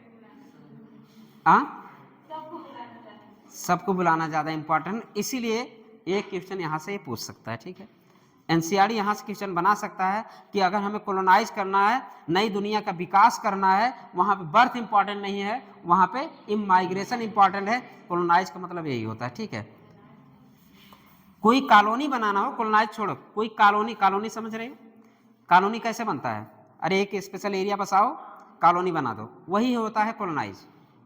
एनसीईआरटी का वर्ड है कॉलोनाइज, समझ गए, कॉलोनी। हाँ, बम कॉलोनी देखो बन रही, वो बम कॉलोनी बन रही है। अब वहां पर अगर पूनम अकेले क्या करे, कुछ नहीं, इसका मतलब और पड़ोसी बसाओ अपने अगल बगल। तो नई कॉलोनी बसाने के लिए immigration are the more important, याद रखिएगा, इमाइग्रेशन कब इंपॉर्टेंट है। लेकिन population density size at normal condition में पॉपुलेशन अफेक्ट करने वाला पार्ट क्या होता है, वो होता है बर्थ एंड डेथ। लेकिन स्पेशल कंडीशन में किसी नई दुनिया को बसाने के लिए या कॉलोनाइज करने के लिए वहां पे इंपॉर्टेंट बर्थ नहीं। तो क्वेश्चन यहां से पूछ ले, कहां गया कॉलोनाइज, पूछ ले कॉलोनाइज करने के लिए बर्थ 4 ऑप्शन दे देगा कि नई दुनिया बसाने के लिए, for instance if new habitat पैदा करने के लिए, नई दुनिया पैदा करने के लिए बर्थ इंपॉर्टेंट है कि इमाइग्रेशन इंपॉर्टेंट। और जो नहीं पढ़ा होगा वो कहेगा यार ज़्यादा पैदा होंगे तो ज़्यादा पॉपुलेशन बढ़ेगा, तो गलती करके किस पे टिक करके आप आ जाएंगे, बर्थ पे। ऑप्शन में क्या रहेगा, ऑप्शन में बर्थ रहेगा, डेथ रहेगा, और क्या रहेगा, इमाइग्रेशन रहेगा, और क्या रहेगा, इमाइग्रेशन। ये 4 ऑप्शन हो गए। क्वेश्चन क्या होगा, नई दुनिया बसाने के लिए, क्या आंसर जाएगा, कॉलोनाइज। नई दुनिया बसाने के लिए, नई हैबिटेट बनाने के लिए क्या करोगे, आंसर किस पे करोगे, आई पे। अब हम पूछे, एक आंसर और कर दो, बहुत ए एंड, मान लो ये ए है, ए बी है, ए सी है, ए डी है, 5वां answer A and B. Most influence of the population density by, किससे होगा, तो ये दो क्वेश्चन तो यहीं से बन गया आपका। Most population density influenced by in normal condition, question ऐसे बनाएगा, in normal condition population, most influence population density by, answer क्या जाएगा, बर्थ एंड डेथ। तो आंसर 2 क्वेश्चन तो यहीं से बन गया। तो 2 क्वेश्चन यहाँ से आप बना भी सकते हैं, अपने से बना लो, साइड में लिख लो, ऐसे ही लिख देना, तो इसका पूरा मतलब निकल गया। Under the normal condition birth and death are the most important factor influencing the population density, वही लाइन है, at normal condition birth and death are the more important. ठीक है, लेकिन अगर जस्ट बीइंग या कोई नया, इफ ए न्यू हैबिटेट, या कोई नई दुनिया बनाना हो, जैसे कि हम चंद्रमा भेज दें आप सबको, अकेले भेजेंगे, फिर वहां पे कितना दिन पैदा करोगे यार, कितनी जन बर्थ से पैदा, तो बर्थ इसलिए वर्ड लिख दिया इन्होंने कॉलोनाइज करने की, contribute the more significantly to population growth than the birth. ठीक है। पॉपुलेशन ग्रोथ करने के लिए बर्थ इंपॉर्टेंट नहीं है, बल्कि यही वर्ड लिखा है, ठीक है। पॉपुलेशन ग्रोथ करने के लिए बर्थ रेट इंपॉर्टेंट नहीं है, बल्कि इमाइग्रेशन इंपॉर्टेंट। कहाँ पे? कोलोनाइज।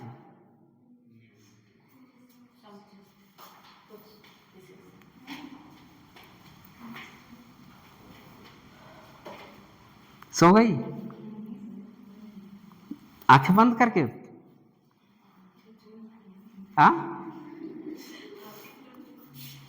आंखें खोल के पढ़ रही थी। चलो, हो सकता है यहाँ लाइट देखे, मैं नहीं देख पा रहा हूँ वहाँ तक। दीपक तले अंधेरा नहीं, दीपक तले अंधेरा नहीं। चलो, हो गया। Does the growth of the population with the time show any specific and the predictable pattern we have been concern about. अच्छा, ग्रोथ मॉडल है ना। ग्रोथ मॉडल में क्या देखेंगे आप? Does the growth of population with time show any specific and predictable pattern. ये सब कोई मतलब नहीं है, यहाँ से क्वेश्चन नहीं बन सकता। We have concern about unbridled human population growth and the problem create by it in our country and it is therefore natural for us to the curious if different animal population in nature behave the same way or show the restraint on growth. Perhaps we can learn a lesson or two from nature on how to control population growth. ये पूरी line आपका व्यर्थ है पढ़ने का, यहाँ से कोई क्वेश्चन नहीं बनने वाला है। बस इतना आप जानिए, जनसंख्या विस्फोट करने में कोई, इसलिए मैंने अनियंत्रित, अनब्रिडल्ड मतलब अनियंत्रित जनसंख्या ग्रोथ करना या विस्फोटक वर्ड यूज करो तो ह्यूमन जैसा कोई नहीं है अनियंत्रित ग्रोथ। अनियंत्रित ग्रोथ हो रहा है ह्यूमन का ना, ह्यूमन पॉपुलेशन का ग्रोथ अनियंत्रित है। नियंत्रित करने ना जाने कितने हमारे दो स्लोगन आया, फिर बहुत सारे स्कीम आए, रिप्रोडक्टिव चाइल्ड हेल्थ ये भी डेवलप हुआ, लेकिन कहाँ रुक पा रहा है? RCH रिप्रोडक्टिव चाइल्ड हेल्थ, ठीक है, ये भी आपका डेवलप हुआ, लेकिन जनसंख्या हमारा अनियंत्रित। बस इतने में ये पूरा ग्रोथ मॉडल जो लिखा है, बस इतना इम्पोर्टेंट है कि ह्यूमन ग्रोथ इतना एक्सप्लोजन होता है, जनसंख्या वृद्ध होती है कि इसका कोई मतलब, इस लाइन से कोई मतलब नहीं है। तो आप ग्रोथ मॉडल वाली जब पढ़िए ये लाइन छोड़ दीजिए, यहाँ से एक भी क्वेश्चन बनने वाला नहीं है। तो फिर अगले लाइन हम लोग चलते हैं, जहाँ से ज़्यादा क्वेश्चन बनता है वो आपका क्या है? Exponential growth. एक्सपोनेंशियल ग्रोथ तब तक होता रहेगा जब तक आपके पास साधन है, ठीक है। रिसोर्सेस से मतलब है यहाँ पे, एक्सपोनेंशियल ग्रोथ के लिए रिसोर्सेस का मतलब है। तो क्या करोगे? सबसे पहले एक्सपोनेंशियल ग्रोथ में क्या होता है? रिसोर्स में क्या हो सकता है? वहाँ आपको मिल क्या रहा है, खाने पीने वाली चीज़ें क्या हो रही, ठीक है। तो एक्सपोनेंशियल ग्रोथ के लिए क्या इंपॉर्टेंट है? Resource availability is the obviously essential for the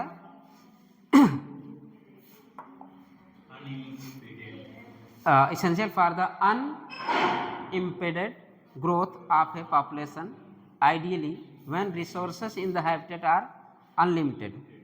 When resources की बात कर रहा है is the unlimited, each species has the ability to realize fully to intended potential to grow in number. अगर आपके पास each species के लिए अगर हम बोले रिसोर्स क्या हो? अनलिमिटेड हो, in the habitat that are unlimited, फिर क्या करोगे? ईच स्पीसीज, कोई भी स्पीसीज हो, अगर आपके पास खाने पीने, नहाने धोने, ऑक्सीजन सारी चीज़ें मिलती रहें तो आप, और इतना ज़्यादा मात्रा में हो, तो काहे नहीं ग्रोथ बढ़ेगा? क्यों ग्रोथ क्यों बढ़ेगा? क्योंकि हमारे पास रिसोर्सेस पर्याप्त हैं। भाई चंद्रमा पे हम कितने दिन रह सकते थे अगर हम पूरी रिसोर्सेस, और 9 महीने आपने, कौन गई थी? सुनीता विलियम्स 7 दिन के लिए गई थी, लेकिन 9 महीने रुक गई। वहाँ रिसोर्सेस उन्होंने कहाँ से प्राप्त किया?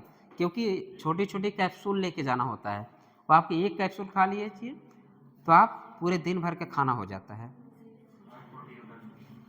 ठीक है। हाई प्रोटीन डाइट वो ले जाना होता है। तो रिसोर्सेस, अगर जिस दिन वो रिसोर्सेस खत्म हो जाता, क्या वो जिंदा रहती? नहीं जिंदा रहती। इसलिए जितना रिसोर्सेस रहेंगे, जितना फूड मिलता रहेगा, पॉपुलेशन का growth in net potential growth आपका होता रहेगा, उसकी संख्या बढ़ती रहेगी, as Darwin observe while the developing his theory of natural selection. Darwin ने क्या दिया था? Natural selection. अगर रिसोर्सेस आपके हैं तो रिसोर्सेस के लिए अभी आपने इकोलॉजी इन्वेस्टिगेशन में क्या क्या देखा? कंपटीशन। और क्या देखा? प्रेडेटर्स। तो अगर सोर्सेस के लिए क्या है? नेचुरल सिलेक्शन वर्ड दिया, नेचर उसी को सिलेक्ट करेगा जो इन्वायरमेंट की तरह अपने आप को ढाल ले। रिसोर्सेस है तो जिंदा रहेगा, रिसोर्सेस नहीं है तो उसी रिसोर्स के लिए अगर कम होता जाएगा कंपटीशन होना शुरू करेगा। कंपटीशन से आप सिलेक्ट होते हैं तो आपको नेचर सिलेक्ट कर लेगा। तो रिसोर्सेज जब लिमिटेड होगा आपका कंपटीशन डेवलप होगा, उसी को खाने पीने के लिए मरते रहेंगे। तो एक तरह से नेचुरल सिलेक्शन मीन उनके developing his theory of the natural selection then the population grow in an exam exponential. Exponential growth क्यों हुआ? अगर रिसोर्सेस आपसे यहाँ क्वेश्चन एक बन सकता है, अगर रिसोर्स अनलिमिटेड ना करके लिमिटेड कर दे, क्या एक्सपोनेंशियल ग्रोथ होगा? हो गया एक क्वेश्चन यहाँ से। अगर अनलिमिटेड की जगह लिमिटेड रिसोर्स कर दे, क्या एक्सपोनेंशियल ग्रोथ होगा? नहीं होगा एक्सपोनेंशियल ग्रोथ। तो एक क्वेश्चन यहाँ से बन सकता है। तो geometrically fashion if in any population of size n, हम लोग पहले n डिनोट कर सकते हैं, the birth rate not total number but per capita birth are represented as b and death rate again per capita death rate as d, then the increase or decrease in n number during unit time। तो क्या लिखेंगे? dn upon dt, मतलब rate होता है dx upon dt। जैसे in given time period में कितना population size बढ़ रहा है, इन गिवन टाइम पीरियड में कितना पॉपुलेशन की साइज बढ़ रहा है, वही हमारा क्या कहलाता है? रेट। ठीक है, इन गिवन टाइम में कितना पॉपुलेशन साइज, मैंने पॉपुलेशन साइज को n से देखा है, तो in given time period, in given time period में कितना पॉपुलेशन साइज बढ़ रहा है, वो किस पे इफेक्ट, किससे आप डिसाइड करेंगे? Birth minus death into n। तो let b minus d r क्या हो गया यहाँ पे? सॉरी यार, यहाँ b माइनस डी को रेट का बर्थ कैपिटल, अच्छा याद आया, birth capita and death rate capita. तो हम लोग r डिसाइड किए थे उधर, जब हम लोग काउंट कर रहे थे 4 फ्रूट फ्लाई मार डालें, और क्या करिए थे? 8 लोटस फ्लाई। तो रेट हम लोग कैसे डिसाइड किए थे? बर्थ एंड डेथ से। तो बर्थ एंड डेथ का रेट b माइनस डी को r कर दिए। तो इन्होंने b माइनस डी को लेट मान लिया, क्या क्या? r मान लिया, देन आर एन क्या हो गया आपका? D n upon d t. वही है गिवन टाइम में कितनी पॉपुलेशन साइज, वो आपको रेट को डिसाइड करेगा। ये फार्मूला भी आपसे क्या पूछ सकता है कि क्या हो कह रहा है, यहाँ से क्वेश्चन बना सकता है आपसे, ऐसा नहीं है, यहाँ से क्वेश्चन भी पूछ सकता है आपको। हो सकता है दिया रहेगा, साइज दिया रहेगा, और हो सकता है यहाँ से क्वेश्चन बना सकता है, पहले b माइनस डी निकाल लो तो क्या निकल जाएगा?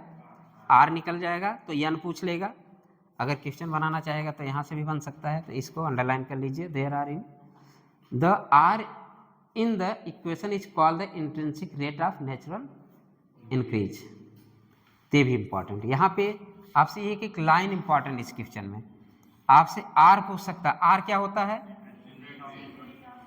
Intrinsic rate of natural increase.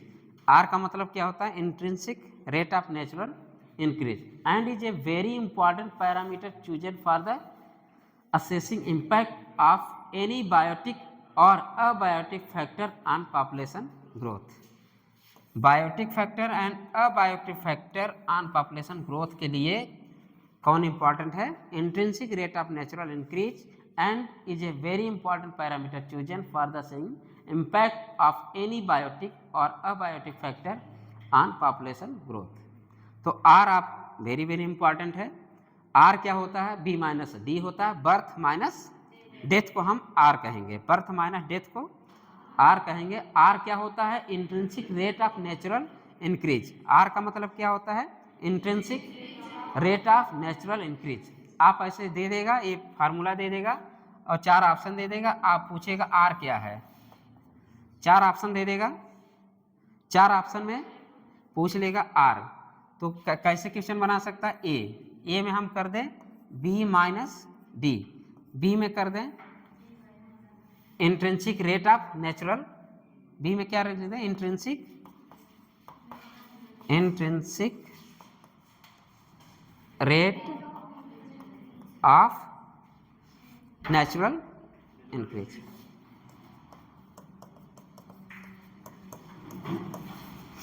C E एक अकेला है तभी इतना। सी क्या आंसर दे दें? बहुत। तो आंसर क्या होगा? बहुत। तो क्वेश्चन आर यहाँ से ऐसे भी पूछ सकता हो, व्हाट इज द आर। इस एक क्वेश्चन में एक क्वेश्चन दिया रहेगा, ये आपका क्वेश्चन है, ये आपका क्वेश्चन हो गया। यहाँ से पूछ ले आर, व्हाट इज आर ना, what is r, what is r. तो आर आप क्या बताएंगे? B minus birth minus death को हम आर बोलते हैं। एंड क्या कर सकते हैं? Intrinsic rate of natural increase. तो आर के मतलब ये भी है। To give you some idea about the magnitude of r value for the Norway rate, the r is कितना दिया है? 0.05। आपके समझने के लिए दिया है। नॉर्वे रेट के लिए क्या डिसाइड किया है इन्होंने? आर कितना होता है? 0 point. And for the flour beetle, flour beetle मतलब गेहूं का घुन। हाँ, गेहूं का घुन, गेहूं का घुन ना। फ्लोर बीटल, फ्लोर मतलब क्या? आटा। आटा में क्या होता है? घुन, घुन ही होता है।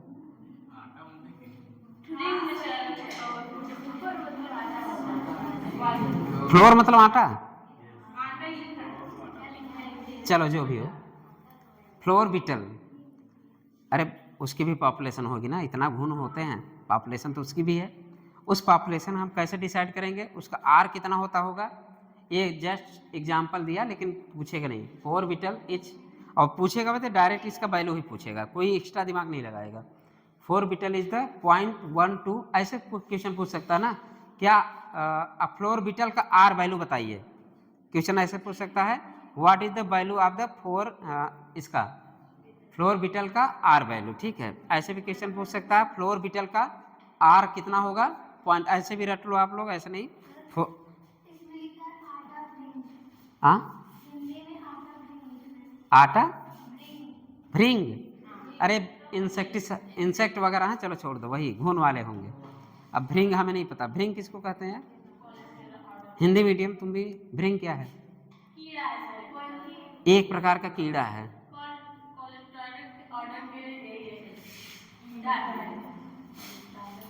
अरे जो भी हो, बीटल है, चलो बीटल को हम लोग कीड़े मानेंगे, ठीक है। तो इसका अगर फ्लोर बीटल का रेट क्या होता है, आप सब क्वेश्चन पूछे तो क्या बताओगे? 0.12। In 1981 the R value for the human population in India लो। 1981 में आर वैल्यू इंडिया कितना था? 0.0205। अपना तो मत भूलना। 1981 में बर्थ माइनस डेथ कितना था? 0.0205। Find out that what the current r value for calculating it you need to know the birth rate and death rate. अपना निकालना हो तो आज के बारे में सोच लो। करेंट आर वैल्यू कितना हो जाए? कैसे निकालोगे करेंट आर वैल्यू? कैसे निकालोगे? Birth minus death. हम पूरे अभी अगर इस साल की बात करें, एक साल में हम अपना पूरा कितना पैदा हुए और कितना निपट लिए, दोनों डाटा है अपने पास। डाटा है कि नहीं अपने पास? डाटा है कि नहीं? सच सच बताओ, है डाटा? सबका डाटा है। आज की दुनिया में सबका डाटा है।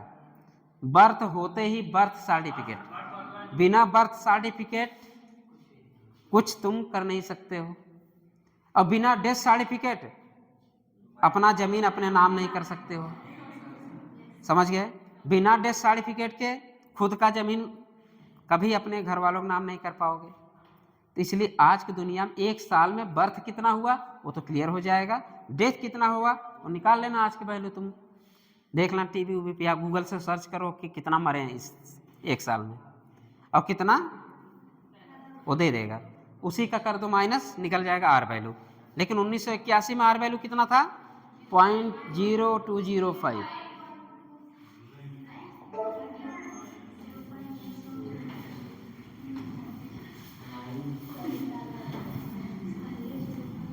The above equation describe the exponential or geometrical growth pattern of a population. Figure इतना ये दिया है आपका and result in the Z shape curve. अच्छा, ये Z shape curve, sorry J shape curve जो है क्या कीड़े के लिए लागू होता है, बरसाती कीड़े के लिए? ये हम लोग पढ़ते थे इस समय तो यार देखना राजा रानी वाली कहानी आ गई है, लेकिन जब मैं एनसीईआरटी पढ़ता था उस समय जानते क्या था, उसमें कीड़े के लिए दिया था, लेकिन इसमें दिया है राजा और उसका मंत्री साथ में बैठ के चेस खेल रहे हैं। लेकिन ऐसा नहीं, जो हम लोग पढ़ते थे उसमें ये था एक्सपोनेंशियल ग्रोथ में बरसात जस्ट जैसे खत्म होता है, तुम क्या देखते हो, रामायण रामलीला में जाते हो, जब बरसात होना होता है तो टिड्डा जानते हो, टिड्डा या कीड़े मकोड़े, तो सबसे ज़्यादा कीड़े मकोड़े उसी समय पैदा होते थे, वो एक्सपोनेंशियल ग्रोथ होता था और सडनली लॉस हो जाता था, वो है जेड, यहाँ से तुरंत गिर जाता था।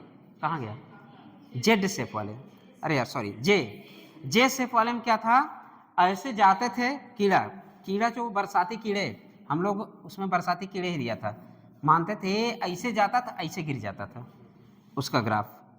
क्यों? जब जनवरी जाड़े आता था, कब आता था, अरे हम तो रामलीला याद किए थे, रामलीला में एकदम बहुत कीड़े पैदा होते थे, 15-20 दिन में सारे कीड़े धराशायी हो जाते थे। ये हुआ जेड, मतलब एक्सपोनेंशियल ग्रोथ हुआ, लेकिन वो स्टेबल नहीं। उसके लिए क्या पैटर्न आया, लॉजिस्टिक एक्सपोनेंशियल ग्रोथ जब रिसोर्स बहुत ज़्यादा था एक्सपोनेंशियल ग्रोथ हुआ, लेकिन जैसे ही रिसोर्स खत्म होते ही एक्सपोनेंशियल ग्रोथ रुक गया। जैसे कि एग्जाम्पल इसका इंसेक्ट, बरसाती कीड़े बेस्ट एग्जाम्पल, लेकिन इसमें कीड़े नहीं, मंत्री और राजा की बात कह डाली। अब देख लो मंत्री और राजा पढ़ लेना यार तुम लोग। एक दिन उस डब्बा चेस का डब्बा ही नहीं भर पाए, सारे गेहूं खत्म हो गए राजा के, राजा हार चुके थे, मंत्री जीत चुका था, अब वो गेहूं नहीं भर पाते थे क्योंकि अब रिसोर्स खत्म हो गए। जब रिसोर्स खत्म हो गए, वही जेड कर्व है, सडनली क्या होता है, ड्रेस्टिक चेंजेस। एनसीईआरटी लाइन थी ड्रेस्टिक चेंजेस, यहाँ पे ड्रेस्टिक चेंजेस होता था जब इंसेक्ट एकाएक मरते थे। ठीक है, तो यहाँ पे राजा और मंत्री की बात कह डाली है, मंत्री पूरा हार जाते तो गेहूं का पूरा दाना खत्म हो जाता है क्योंकि रिसोर्स खत्म हो गए। ये बाप उसी की बात कही इन्होंने, पढ़ लेते हैं थोड़ा सा, इसके बाद आज के लिए बस इतना सा। The above equation desire the exponential और geometrical growth pattern of population and the result in the Z shape curve when we plot in n in relation to time. If you familiar with the basic calculus, you can derive the integral form of the exponential growth equation as nt बराबर n0 ERT। इससे आप लोग question तो वहाँ modern physics कर चुके होंगे, कर चुका है, अच्छी बात है, जितना बोझ कम हो जाए। Where is the n2 population after time t, n0 population density at time 0 R the intrinsic rate of the natural increase, E the base of the natural logarithm 2.71828। Any species growing exponential, देखिए any species growing exponential under unlimited resource condition can reach enormous population, बहुत ज़्यादा population, जैसे कीड़े मकोड़े के एक साथ इतना पॉपुलेशन बढ़ता है उस समय जब बरसात जस्ट खत्म होता है, तब बरसात के जस्ट खत्म होने पे इतना ज़्यादा कीड़े मकोड़े पैदा होते हैं कि इनॉर्मस पॉपुलेशन डेंसिटी इन ए शॉर्ट टाइम पीरियड में इतना डेवलप हुआ। क्यों? क्योंकि रिसोर्सेज बहुत ज़्यादा। Darwin show how even a slow growing animal like the elephant could reach enormous number in the absence of chicks, खाने पीने की चीज़ है। The following is an anecdote popular narrated to demonstrate dramatically how fast a huge population could build up when growing exponentially। वही बात है, drastic बोले या तो ड्रामेटिकली बोले, ग्रोइंग द एक्सपोनेंशियल।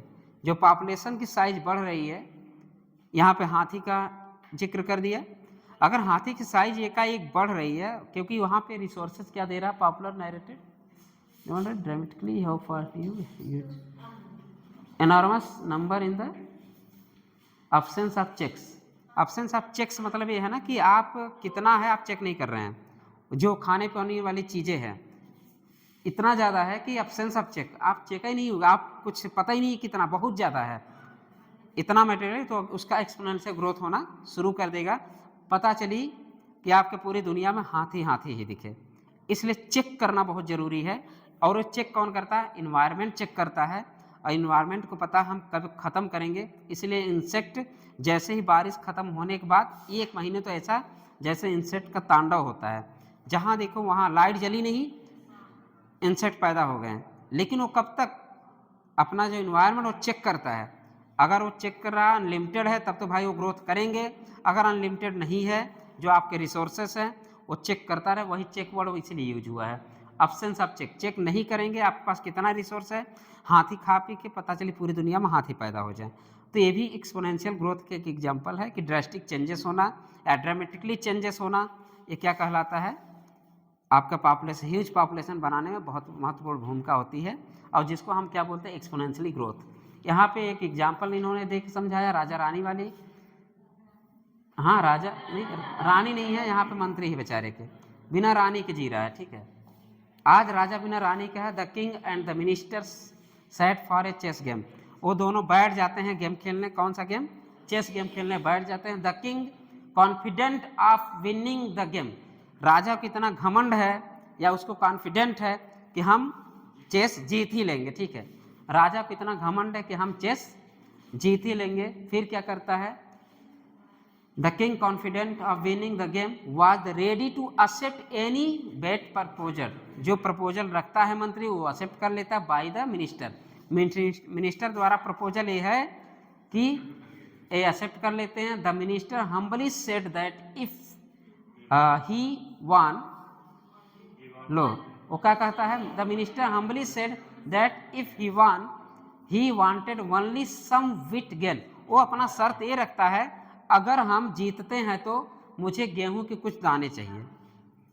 मंत्री का शर्त ये है अगर हम जीतते हैं चेस में तो उसको क्या चाहिए, गेहूं के कुछ दाने चाहिए। और क्या करता है, the quantity of which to be calculate by the placing on the chess board are grain in square, जो स्क्वायर एक एक स्क्वायर में एक एक दाना रखने की बात होती है। Then 2 in square 2, then for the square 3 and 8 in square 4 and so on, doubling each time the previous quantity of the wheat। मतलब कि जो शर्त रखा था प्रीवियसली वो डबलिंग शर्त होता गया इसका। Next square until all the 64 squares are filled, the king accepted the silly bet and started, bet मतलब वही होता है जो बेट लगाना। और कहाँ गया राजा, बस राजा के लिए इतना है, बकवास कहानी है। कहने का मतलब यह है कि रिसोर्स, इससे हमको कुछ सीख ये नहीं मिला, अब तक कितना सीख मिला, अगर हमारे पास रिसोर्स अनलिमिटेड हो तब तो भैया एक्सपोनेंशियल ग्रोथ होगा, अगर रिसोर्स खत्म हो जाए एक्सपोनेंशियल ग्रोथ रुक जाएगा, वो लॉजिस्टिक ग्रोथ में चला जाएगा। तो अब आज के लिए बस इतना सा, लेकिन अब तक क्या सीखे आप बता सकते हैं, ठीक है। 10:34, 5 मिनट रिवीजन हो जाता है पूरे क्लास का, 5 मिनट रिवीजन करते हैं पूरे क्लास का, ठीक है। क्या पॉपुलेशन अकेले रहता है, कैसे रहता है, ग्रुप में रहता है। पॉपुलेशन हमेशा ग्रुप में रहता है। क्या पॉपुलेशन में सेक्सुअल रिप्रोडक्शन होना जरूरी है, जरूरी होता है। क्या असेक्सुअल भी इंपॉर्टेंट है, हाँ असेक्सुअल भी इंपॉर्टेंट है पॉपुलेशन की साइज बढ़ाने के लिए। क्या पॉपुलेशन की साइज बढ़ाने के लिए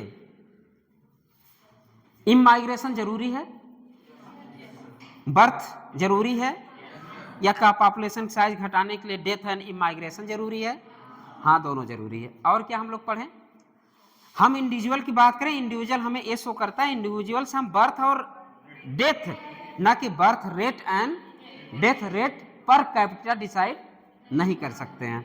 हम पॉपुलेशन से क्या कर सकते हैं, birth rate and birth death decide कर सकते हैं, लेकिन इंडिविजुअल से क्या कर सकते हैं, केवल बर्थ बता सकते हैं और डेथ बता सकते हैं, बस इतना कर सकते हैं। ठीक है, ये आप लिख चुके हैं। अगर हम पूछे ecology and population, genetic and evolution के बीच की कनेक्टिंग लिंक कौन है, क्या बताएंगे? या ऐसे पूछे what is the population ecology, population ecology क्या है? Connecting link between ecology and genetic evolution या पॉपुलेशन जेनेटिक एंड इवोल्यूशन। तो ये पॉपुलेशन इकोलॉजी किसके बीच के कनेक्टिंग लिंक है? Ecology and population genetic and evolution के बीच की इकोलॉजी। एन इंडिविजुअल में है केवल बर्थ एंड डेथ रखता है अपने पास, और पॉपुलेशन क्या रखता है? Birth rate and death rate रखता है। वो एक्सप्रेस करता है आपका क्या? चेंज इन नंबर, इंक्रीज और decrease with respect to member of population. समझ गए? ये पूरे किसके एग्जाम्पल हो गए आपके? Population. Population has birth rate and death rate. Population अपने पास दोनों रखता है, बर्थ रेट भी रखता है, डेथ रेट भी रखता है। And express change in number, जैसे इंक्रीज भी हो सकता है, जैसे डिक्रीज भी होता है, with respect to member of population. जो उस मेंबर में आप पॉपुलेशन के रिस्पेक्ट में अगर हम बात करें तो संख्या इंक्रीज भी हो सकती है बर्थ की, और डेथ की वजह से संख्या डिक्रीज भी हो सकती है। ये सब पॉपुलेशन साइज को अगर हम बात करें, अगर हम पॉपुलेशन की एज ग्रुप डिस्ट्रीब्यूशन की, तो एज ग्रुप डिस्ट्रीब्यूशन में हम लोग क्या देखते हैं? एज पिरामिड निकल के आता है। एज पिरामिड में 3 पार्ट होते हैं। पहला हम एक्सपेंडिंग बोलते हैं, दूसरा क्या बोलते हैं?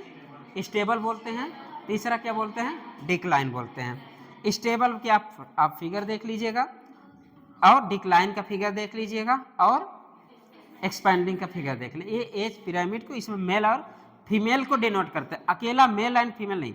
अगर क्वेश्चन हो सकता है एज पॉपुलेशन एज पिरामिड क्या ओनली फीमेल के लिए है? नहीं। क्या ओनली मेल के लिए है?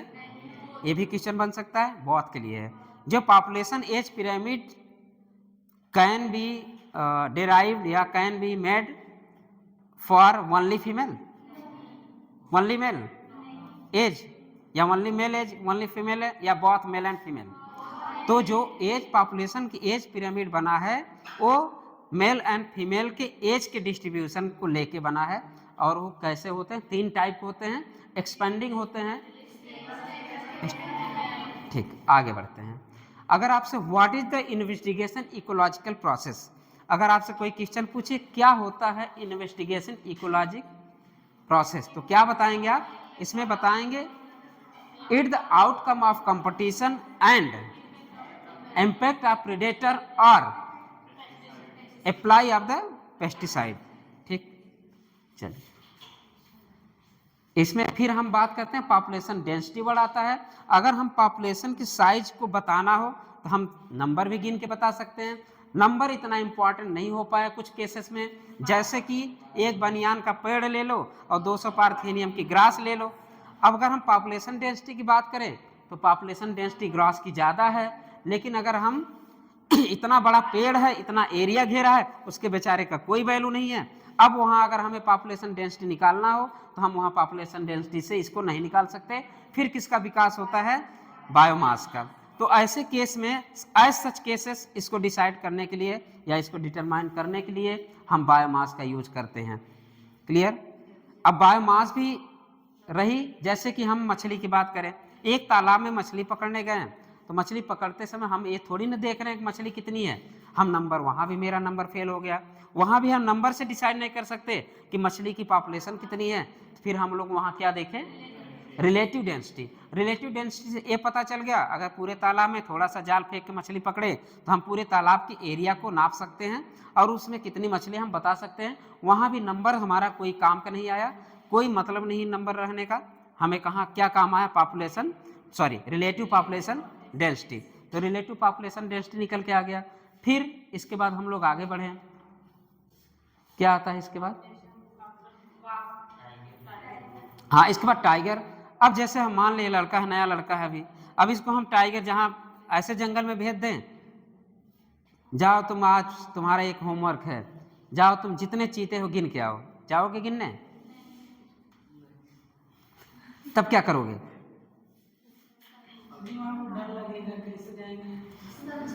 सबको डर लगेगा, ये बहुत हिम्मत वाले हैं, का ये तो और डरपोक हैं। रात में देखो अभी भेड़ बोल दे तब भी डरते हैं लोग। ठीक, तो क्या गिनोगे?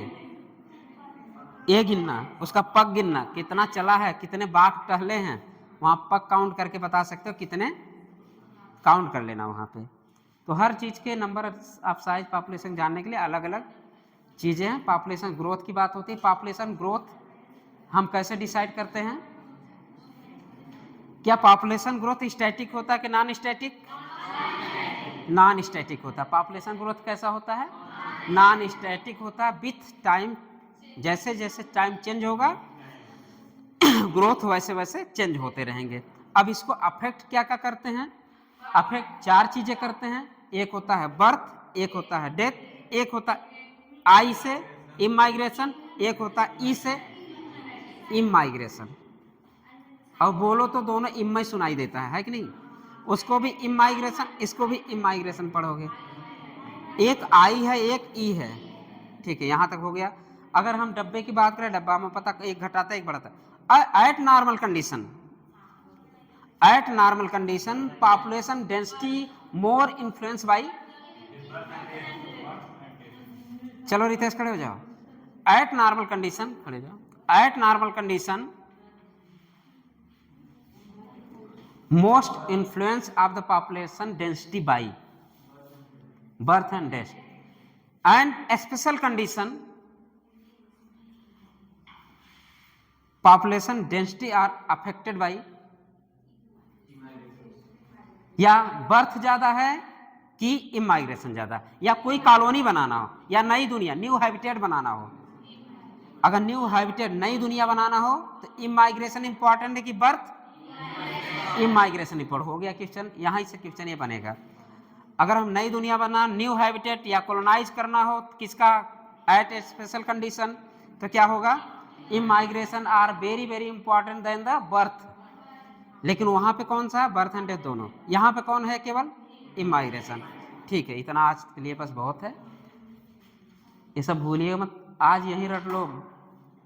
एक्सपोनेंशियल ग्रोथ के लिए हमें क्या चाहिए? अनलिमिटेड रिसोर्स चाहिए। बस बैठ जाओ, आज के लिए इतना। चलो, क्या चीज हो गए? याद है पूनम? पॉपुलेशन बता लोगी? क्या बता लोगी? चलो बताओ, खड़े हो जाओ। एक लाइन जो जो तुम्हारे कान तक पहुंचा होगा बता दो। शांत हो जाओ, कहाँ जा रहे हो तुम लोग? हाँ बन।